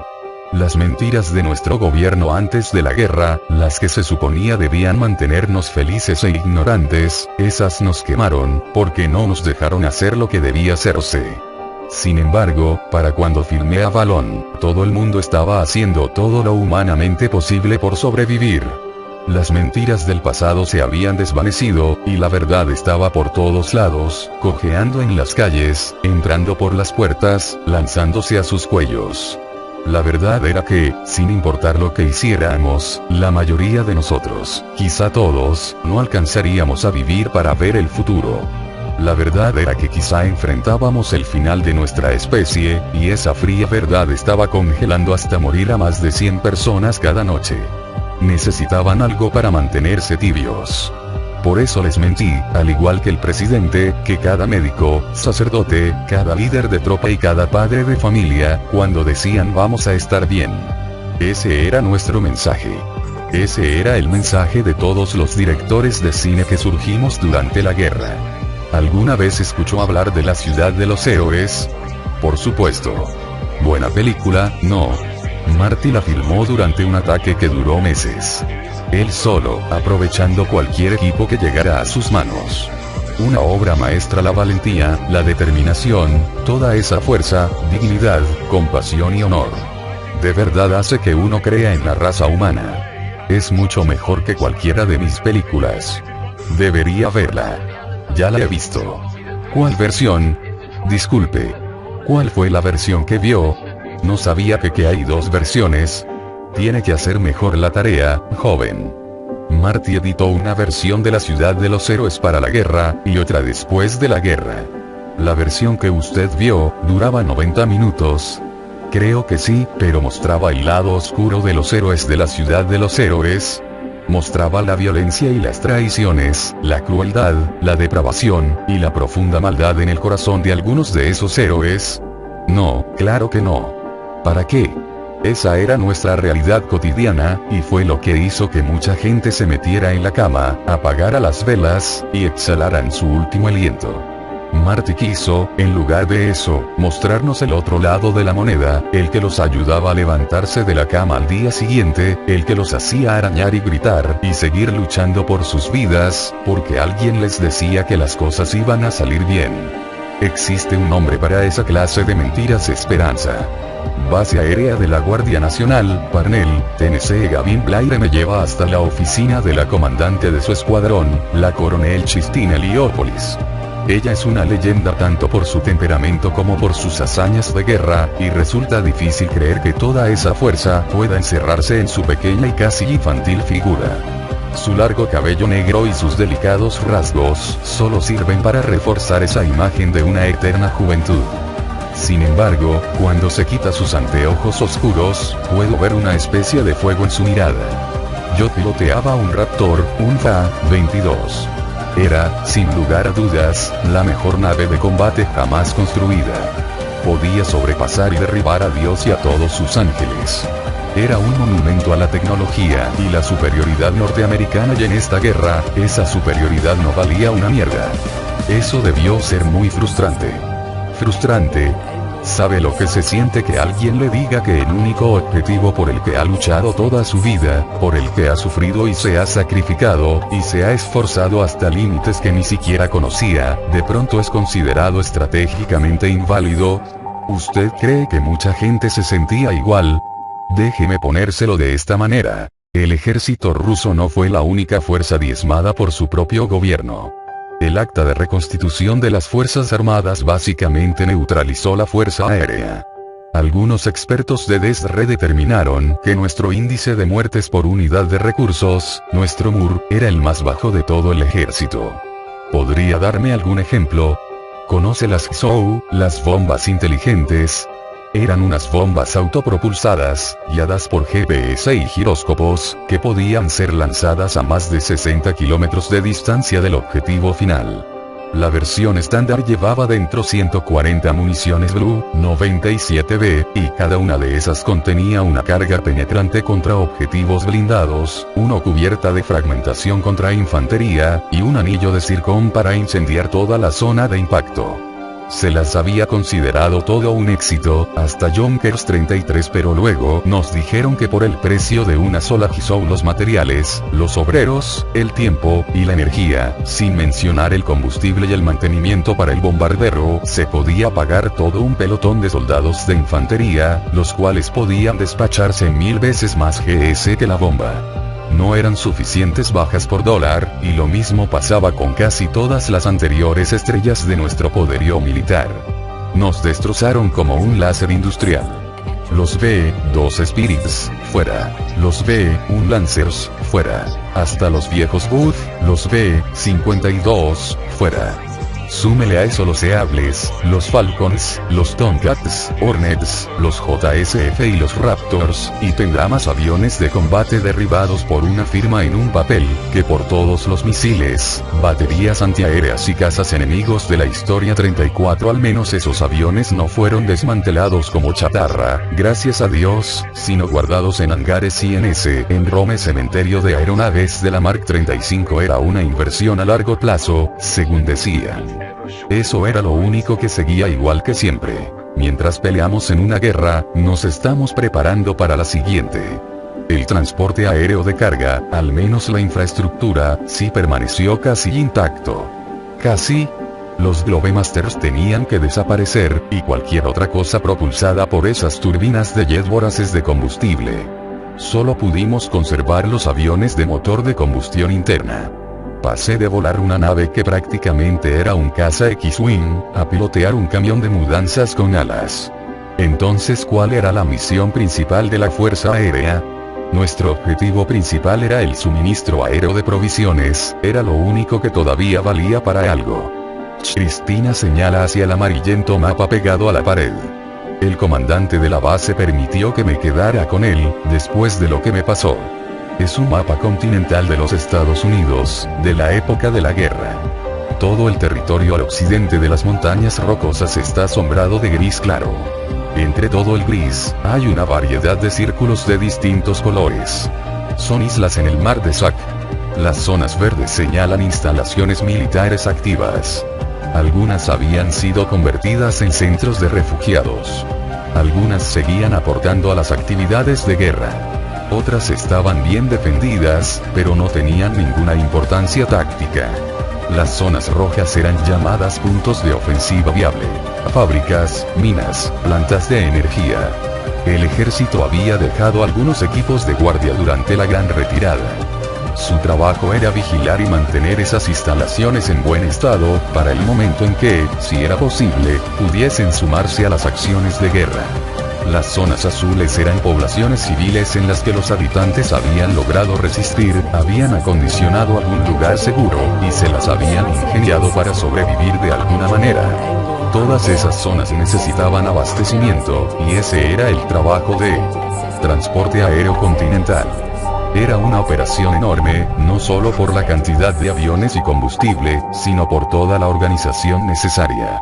Mantener el contacto con todas esas islas, procesar sus pedidos, coordinarlos con el DSRE, y luego conseguir y priorizar todos los materiales para cada orden, todo eso hizo de este proyecto, el mayor esfuerzo conjunto en la historia de la Fuerza Aérea. Nosotros tratábamos de evitar las cargas de productos perecederos, cosas como comida y medicinas, que tenían que despacharse constantemente. Esas estaban clasificadas como CDS, cargas de dependencia, y eran menos importantes que las CAS, las cargas de autosuficiencia, como herramientas, repuestos, y herramientas para fabricar repuestos. Ellos no necesitan pescado, decía Sinclair, necesitan cañas de pescar. Sin embargo, cada otoño terminábamos transportando montones de pescado, granos, sal, vegetales deshidratados y leche en polvo para bebés. Los inviernos eran lo peor. ¿Recuerda lo largos que se volvieron? Enseñar a la gente a que se las arregle por su cuenta, es excelente en teoría, pero hay que mantenerlos vivos en primer lugar. Algunas veces teníamos que llevar gente, especialistas, como médicos e ingenieros, gente con el tipo de conocimiento que no se adquiere en un manual de instrucciones. Llevamos un montón de instructores de las fuerzas especiales hasta las zonas azules, no solo para enseñarles cómo defenderse mejor, sino también para prepararlos para el momento en que comenzara la ofensiva. Siento un profundo respeto por esa gente. Casi todos ellos sabían que tendrían que quedarse hasta el final. La mayoría de las zonas azules no tenían pistas de aterrizaje, así que se lanzaban en paracaídas, y no había manera de volver a recogerlos. No todas las zonas azules resistieron hasta el final. Muchas fueron arrasadas eventualmente. La gente que dejamos allí sabía el riesgo que corrían. Un gran corazón, todos ellos. Eso también puede decirse de los pilotos. Hey, no estoy diciendo que no corriéramos riesgos. Todos los días teníamos que sobrevolar cientos, o a veces miles de kilómetros de territorio infestado. Por eso teníamos las zonas púrpura. Se refiere al último color del mapa. Las zonas púrpuras son pocas, y están muy alejadas unas de otras. Esas eran nuestras instalaciones de reparación y abastecimiento. Muchos de los aviones no tenían el alcance para llegar hasta las zonas remotas de la costa este sin reabastecer de combustible a mitad del vuelo. Así redujimos el número de naves y de tripulación perdidas en la ruta. Las zonas púrpuras subieron nuestro índice de éxito hasta un 92%. Desafortunadamente, yo fui parte del 8% restante. Nunca voy a saber qué fue exactamente lo que nos derribó, si fue una falla mecánica, o fatiga del metal combinada con el clima. Pudo haber sido por el contenido de nuestra carga, mal etiquetado o mal empacado. Eso pasaba más a menudo de lo que nos gustaba creer. Algunas veces, si algún material peligroso no estaba bien empacado, o, que Dios no lo permita, si algún inspector de calidad con mierda en vez de cerebro permitía que su gente ensamblara los detonadores antes de empacarlos para el viaje. Eso le pasó a un amigo mío, un vuelo de rutina de Palmdale a Vandenberg, una zona que ni siquiera estaba infestada. 200 detonadores tipo 38, todos armados y con las baterías conectadas por accidente, y todos listos para activarse en la misma frecuencia que usábamos para las comunicaciones de radio. Hace tronar sus dedos. Esos podríamos haber sido nosotros. Estábamos haciendo un envío de Phoenix hacia la zona azul afuera de Tallahassee, Florida.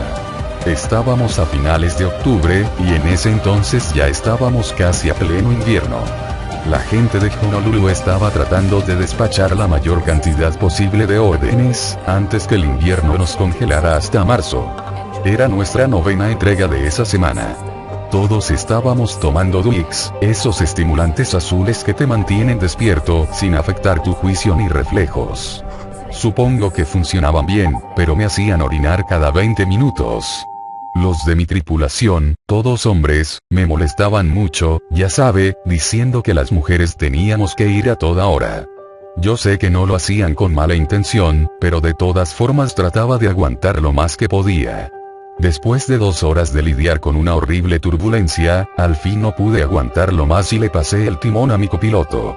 Acababa de subirme los pantalones cuando escuché un enorme crujido, como si Dios mismo nos hubiese pateado en la cola, y de pronto íbamos en picada. En la cabina de nuestro C-130 ni siquiera teníamos baño, solo una letrina portátil con una cortina de ducha instalada a su alrededor. Eso me salvó la vida.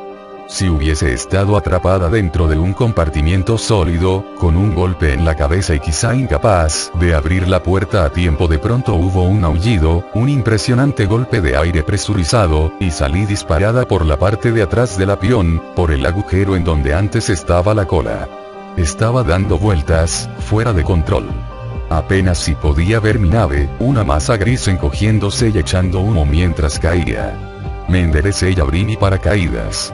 Todavía estaba mareada, me daba vueltas la cabeza, y luchaba por respirar. Tomé mi radio y comencé a gritar para que mi tripulación se reportara.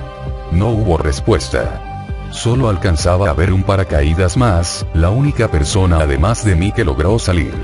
Ese fue el peor momento, allí arriba, colgada y sin poder hacer nada. Podía ver el otro paracaídas, sobre mí, a unos 3,5 kilómetros hacia el norte.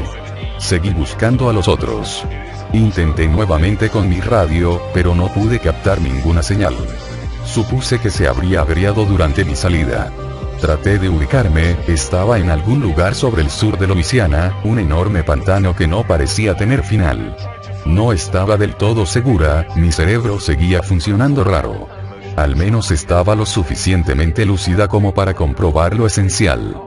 Podía mover bien las piernas y los brazos, y no sentía dolor ni tenía hemorragias visibles. Revisé y me aseguré de que mi equipo de supervivencia siguiera intacto, bien amarrado a mi pierna, y que mi arma, mi MiG-36 seguía apretada contra mis costillas. En la Fuerza Aérea la habían preparado para una situación como esa. Todos teníamos que aprobar el curso de escape y evasión de Willow Creek, en las montañas Klamath de California. En el curso usaban algunos GS de verdad, marcados y rastreados, liberados en lugares específicos para darnos una idea de cómo es la cosa en realidad. Es muy parecido a lo que te enseñan en el manual para civiles: el movimiento, el sigilo, cómo eliminar a Zack antes de que pueda revelar tu posición. Todos lo logramos, es decir que sobrevivimos, aunque un par de pilotos tuvieron que ser dados de baja por sección 8. Supongo que no pudieron aguantar lo que se sentía allá afuera. Eso a mí no me molestaba, estar sola en territorio enemigo. Para mí era normal. Siempre. Si cree que no sé lo que es estar sola en un ambiente hostil, trate de vivir lo que yo viví durante 4 años en Colorado Springs. Pero allí había otras mujeres, eran otros cadetes, otros competidores que simplemente tenían los mismos órganos genitales que yo. Créame, cuando uno vive bajo presión, las hermanas no cuentan para nada. No, era yo sola. No podía contar con nadie más para controlarme, no podía confiar en nadie, y nadie iba a consolarme si estaba mal. Solo podía contar conmigo. Eso fue lo único que me ayudó a pasar esos 4 años en el infierno de la academia, y era lo único con lo que podía contar cuando aterricé en aquel pantano, en medio de la tierra. Me desprendí del paracaídas. Nos enseñan a no perder el tiempo ocultándolos, y me dirigí hacia donde vi caer el otro. Me tomó un par de horas, chapoteando entre esa baba verde y fría que adormecía todo bajo mis rodillas. No estaba pensando con claridad, mi cabeza seguía dando vueltas. Eso no es una buena excusa, ya sé, pero es la razón por la que no me di cuenta de que las aves habían salido volando en la dirección contraria. Lo que sí escuché fue el grito, débil y muy lejos. Pude ver el paracaídas enganchado en un árbol. Comencé a correr, otro error, haciendo un montón de ruido sin detenerme antes a buscar a Zack. No veía nada, solo un montón de ramas grises y desnudas, hasta que de pronto los tuve frente a mí. De no ser por Rollins, mi copiloto, no estaría aquí contando la historia. Lo encontré todavía colgando de su arnés, muerto, balanceándose. Su uniforme de vuelo había sido abierto por el abdomen 37 y sus entrañas se desparramaban colgando de su cuerpo y caían sobre 5 de ellos, mientras se alimentaban en un charco de agua ocre rojizo. Uno de ellos tenía un extremo del intestino delgado enganchado alrededor del cuello. Cada vez que se movía, sacudía a Rollins como una maldita campana.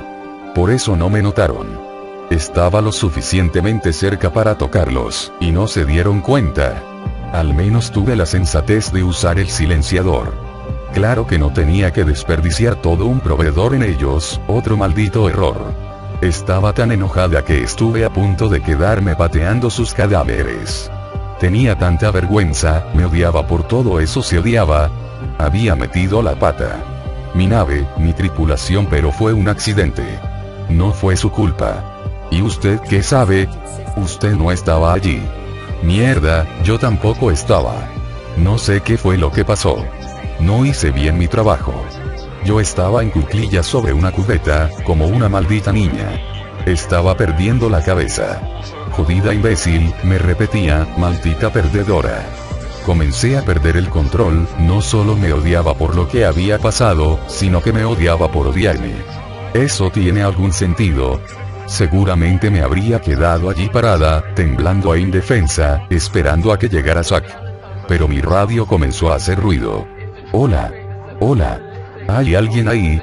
¿Alguien salió vivo de ese desastre? Era la voz de una mujer, obviamente una civil por las palabras y el tono con que hablaba. Le respondí inmediatamente, me identifiqué, y le pedí que hiciera lo mismo. Me dijo que era una observadora, y que su apodo era Metsfan, o simplemente Mets para abreviar. El sistema de observadores era una red improvisada de operadores de radio aficionados. Su tarea era reportar los accidentes aéreos, y hacer lo que fuese posible para ayudar al rescate de los sobrevivientes. El sistema no era muy eficiente, principalmente porque eran muy pocos, pero al parecer aquel era mi día de suerte. Me dijo que había visto el rastro de humo cuando Mierk había caído, y que debía estar a menos de un día de camino de mi posición, pero que su cabaña estaba rodeada. Antes de que yo pudiese responderle, me dijo que no me preocupara, que ya había reportado mi posición a un grupo de búsqueda y rescate, y que lo mejor que podía hacer era buscar un lugar abierto en el que pudieran aterrizar y recogerme. Busqué mi GPS, pero se había desprendido de mi traje cuando fui expulsada fuera de la nave. Llevaba conmigo un mapa de respaldo, pero era tan grande, tan poco específico, y la turbulencia nos había llevado tan lejos, que en aquel momento me servía tanto como un mapa general de los Estados Unidos. Mi mente seguía nublada por la furia y la duda. Le dije que no sabía mi posición, no sabía a dónde ir. Ella se rió. ¿Quieres decir que es la primera vez que haces este recorrido? ¿No lo tienes memorizado? ¿No viste dónde estabas cuando ibas bajando en el paracaídas? Confiaba tanto en mí, tratando de hacerme pensar en lugar de darme las respuestas. Me di cuenta de que sí conocía bien la zona, que había volado sobre esa área al menos 20 veces en los últimos 3 meses, y que debía estar en algún punto de la cuenca del río Atchafalaya. Piensa, me dijo ella, ¿qué viste desde el paracaídas? ¿Algún río, alguna carretera?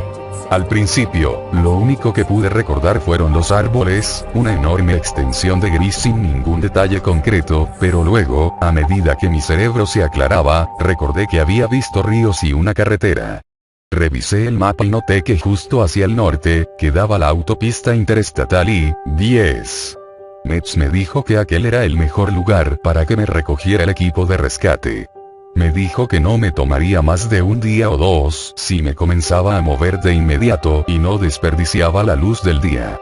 Estaba a punto de marcharme, pero ella me detuvo y me preguntó si no estaba olvidándome de algo.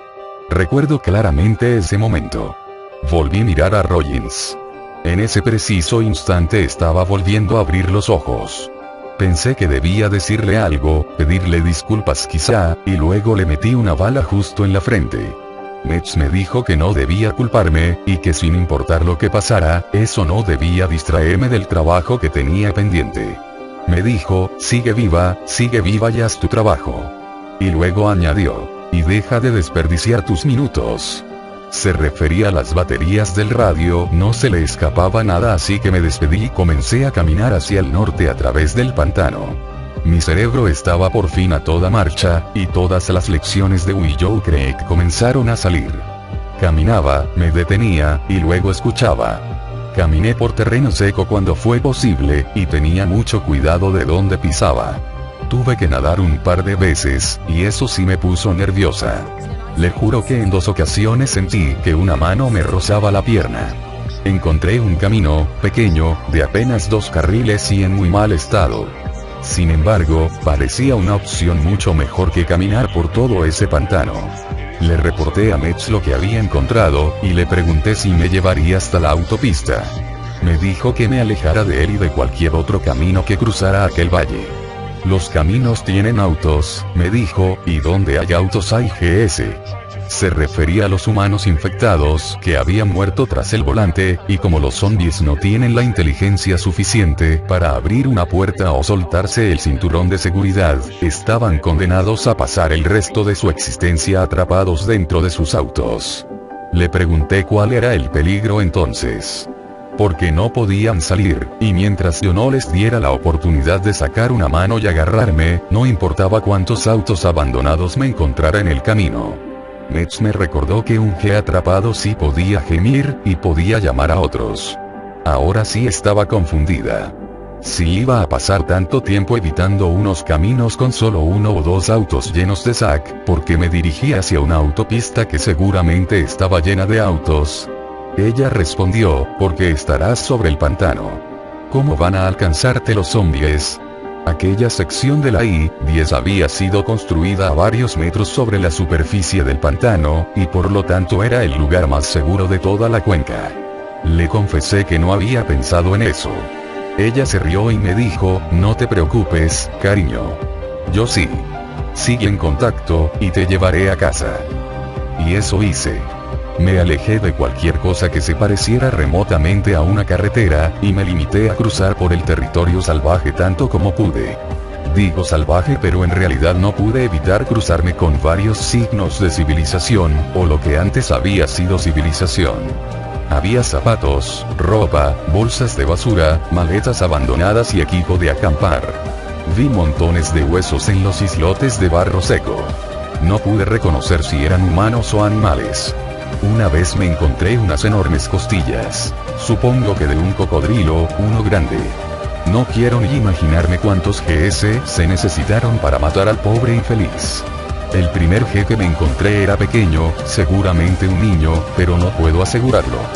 Ya no tenía cara, la piel, la nariz, los ojos, los labios, hasta el pelo y las orejas no habían desaparecido del todo, pero estaban colgando en pedazos, pegados en parches sobre el cráneo expuesto. Quizá el daño era mayor, no sé. Estaba metido en uno de esos morrales civiles de campamento, bien amarrado y con el lazo del cierre apretado alrededor del cuello. Las agarraderas del morral se habían engarzado en las raíces de un árbol y estaba chapoteando, medio sumergido. El cerebro debía seguir intacto, así como algunos de los músculos de la mandíbula. Su boca comenzó a abrirse y cerrarse cuando me acerqué. No sé cómo se dio cuenta de que yo estaba allí, quizá parte de la cavidad nasal seguía entera, o quizá el canal auditivo. No podía ni siquiera gemir, su garganta estaba deshecha, pero el chapoteo podía llamar la atención, así que lo saqué de su miseria, si es que acaso sufren. Traté de no pensar mucho en el asunto. Esa fue otra de las cosas que nos enseñaron en mi yo cree que a no escribir sus epitafios, a no tratar de imaginarnos quiénes eran antes, cómo llegaron allí, o cómo se habían contagiado. Ya sé, ¿quién no lo hace, verdad? ¿Quién es capaz de mirar una de esas cosas sin preguntárselo? Es como leer la última página de un libro, la imaginación comienza a funcionar por sí sola. Pero ahí es cuando uno se distrae, se descuida, baja la guardia, y entonces le toca a alguien más preguntarse qué pasó con uno. Traté de sacarlo de mi mente. En lugar de eso, comencé a preguntarme por qué era el único que había visto. Era una cuestión práctica de supervivencia, no una pérdida de tiempo, así que encendí la radio y le pregunté a Metz si había algo que se me había escapado, quizá un área en particular con la que debía tener cuidado. Me recordó que aquella zona estaba casi despoblada, sobre todo porque las zonas azules de Baton Rouge y Lafayette atraían a casi todos los GS en direcciones opuestas. Fue un amargo alivio el saber que estaba en medio de las dos zonas más infestadas en kilómetros a la redonda. Ella se rió de nuevo. No te preocupes, vas a estar bien. Vi algo un poco más adelante, un bulto que parecía un espeso matorral, pero demasiado cuadrado, y con partes brillantes. Se lo reporté a Metz. Ella me pidió que no me acercara, que siguiera avanzando y pensara solo en la recompensa final. Me sentía mucho mejor para ese momento, la antigua yo estaba regresando.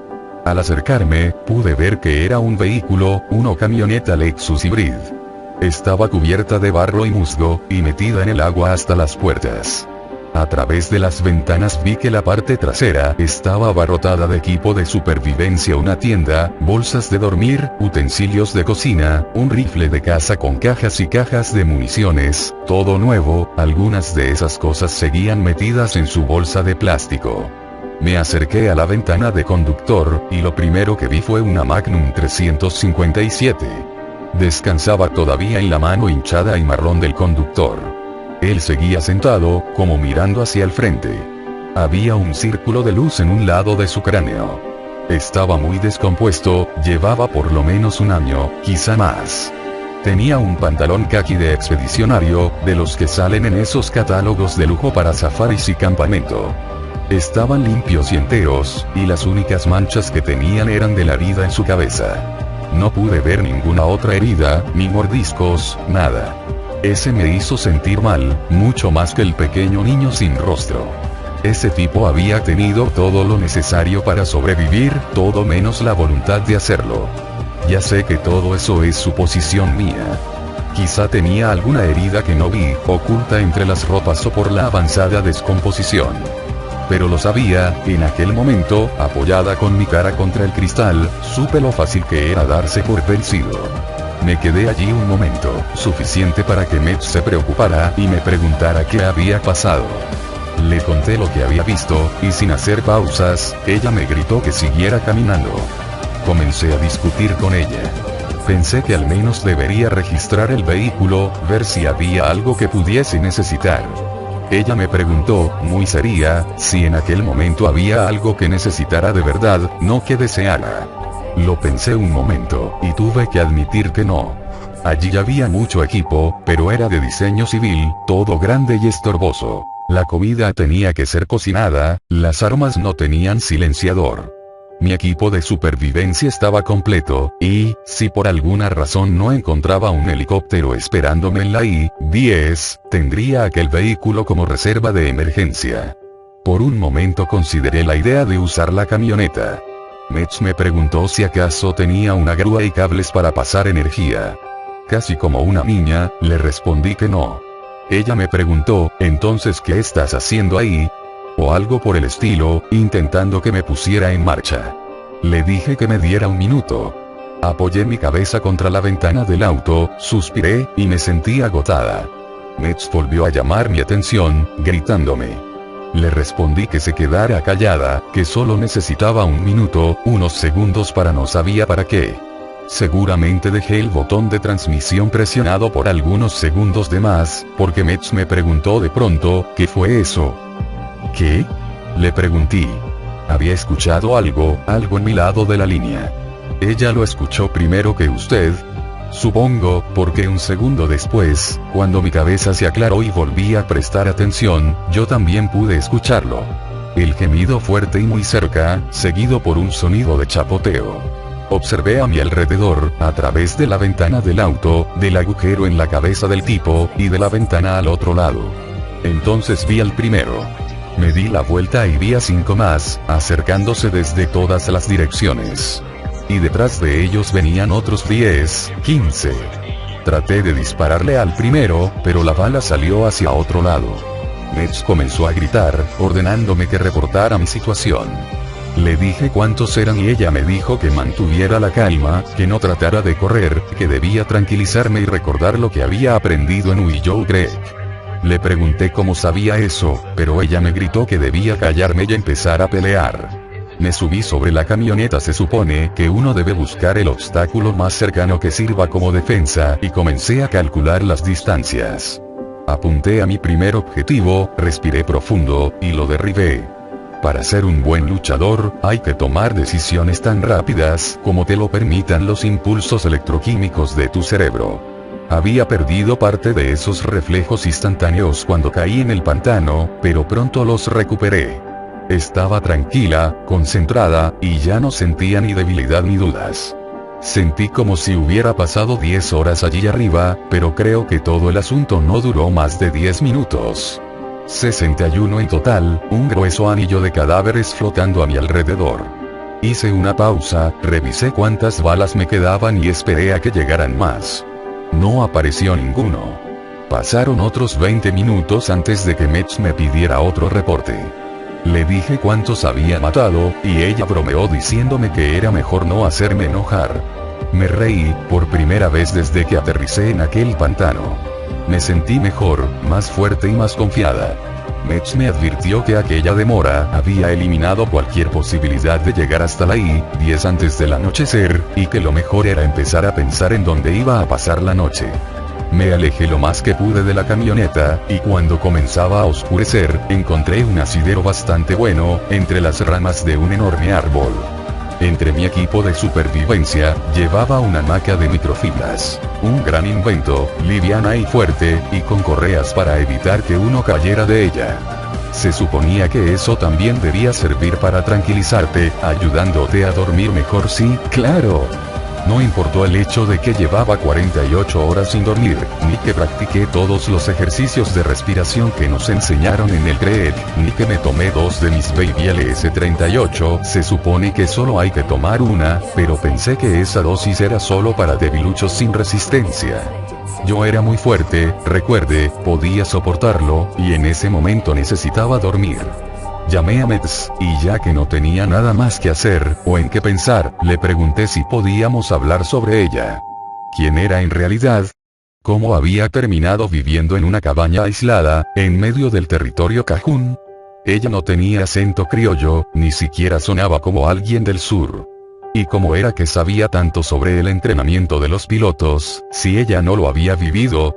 Estaba comenzando a sospechar, a imaginarme a grandes rasgos quién podía ser ella. Mets me dijo, una y otra vez, que tendríamos mucho tiempo después para hacer todo un programa de entrevistas.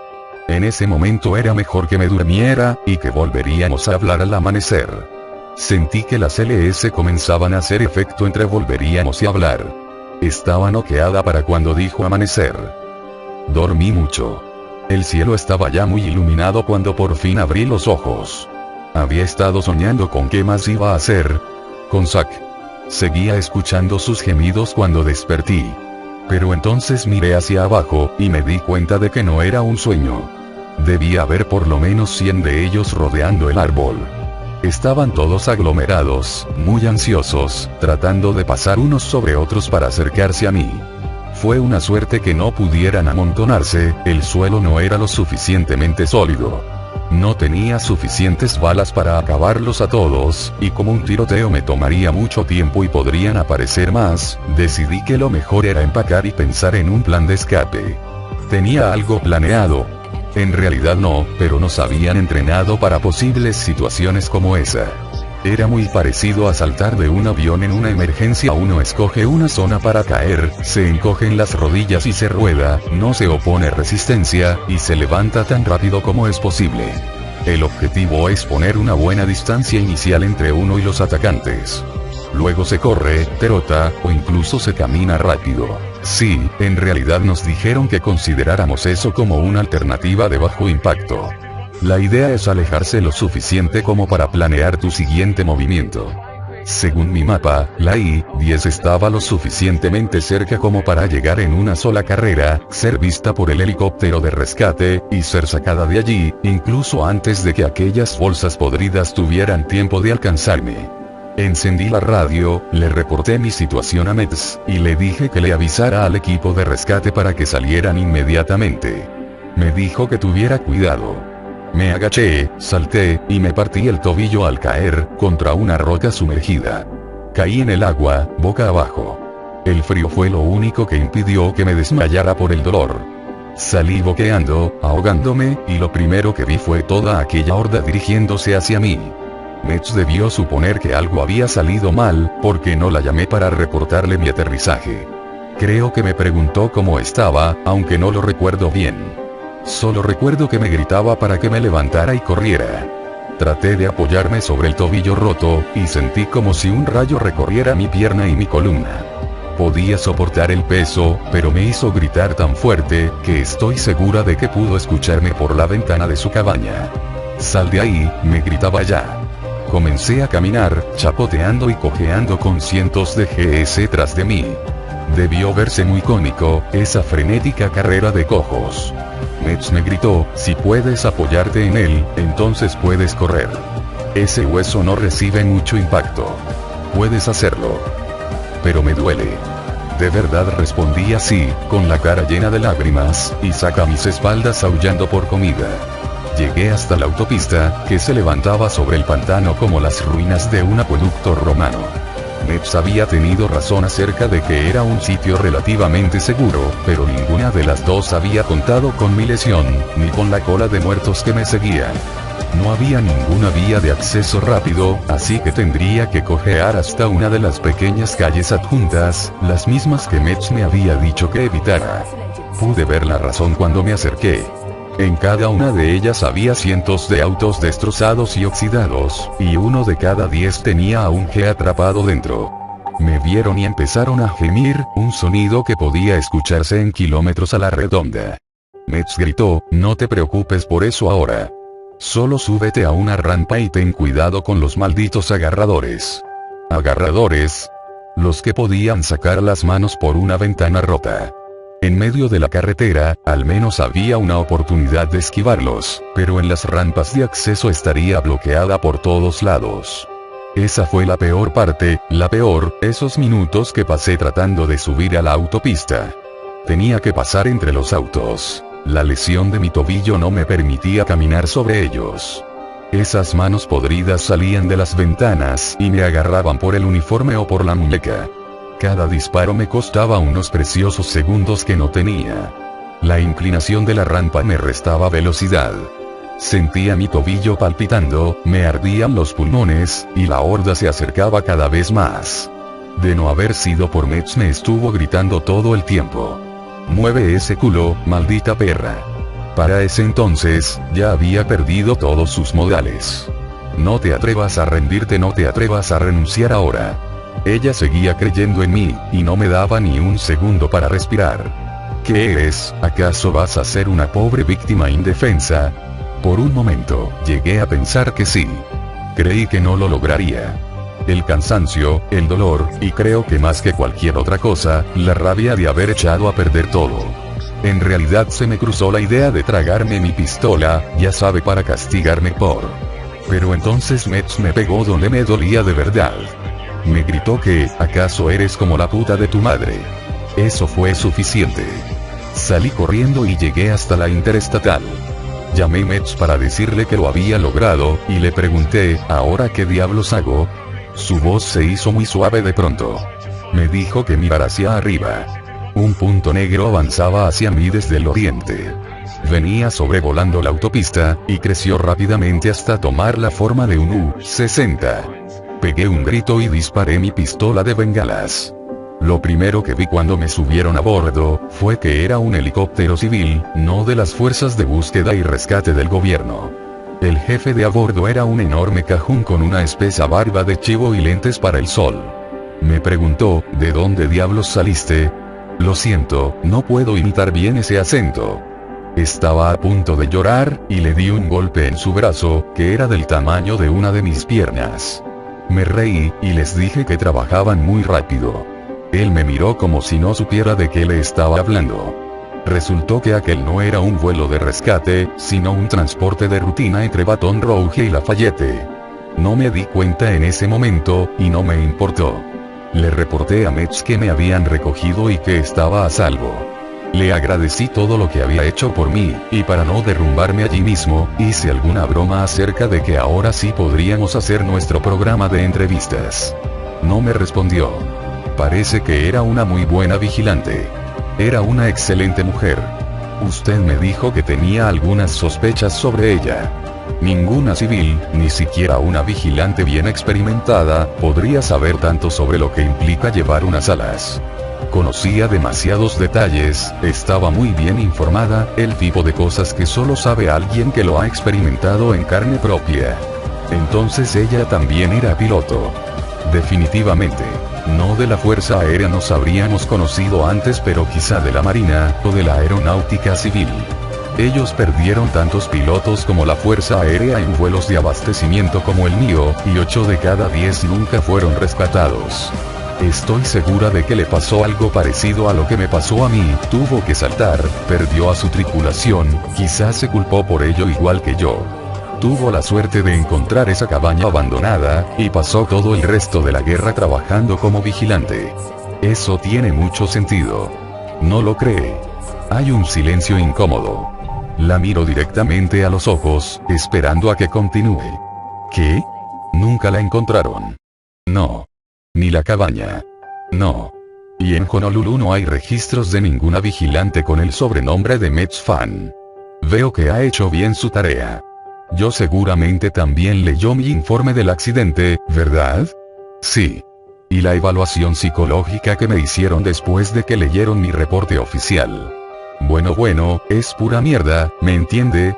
No me importa si ellos dicen que todo eso era información que yo ya conocía, ni que los técnicos digan que mi radio se rompió cuando aterricé en el pantano, y qué importancia tiene que Met suene parecido a Metis, la madre de Atenea, la diosa griega de los feroces ojos grises. Sí, claro, los loqueros estuvieron a punto de celebrar con ese detalle, sobre todo cuando descubrieron que mi madre había crecido en el Bronx. Y ese comentario que ella hizo sobre su madre. ¿Y quién diablos no tiene problemas con su madre? Si Metz era piloto, entonces también le gustaba apostar. Ella sabía que tenía un tiro seguro si mencionaba a mamá. Ella sabía que se arriesgaba, y lo hizo. Mire, si creían que estaba loca, ¿por qué no me dieron de baja? ¿Por qué me dejaron conservar mi trabajo? Quizá ella no era una piloto, quizá era esposa de uno, o había estudiado en la academia pero no había logrado llegar lejos. Quizá era solo una voz asustada y solitaria, que hizo lo que pudo para ayudar a otra voz asustada y solitaria, para que no terminara igual que ella. ¿A quién le importa quién era, o es? Ella estuvo allí cuando la necesité, y por lo que me quede de vida, siempre estará a mi lado.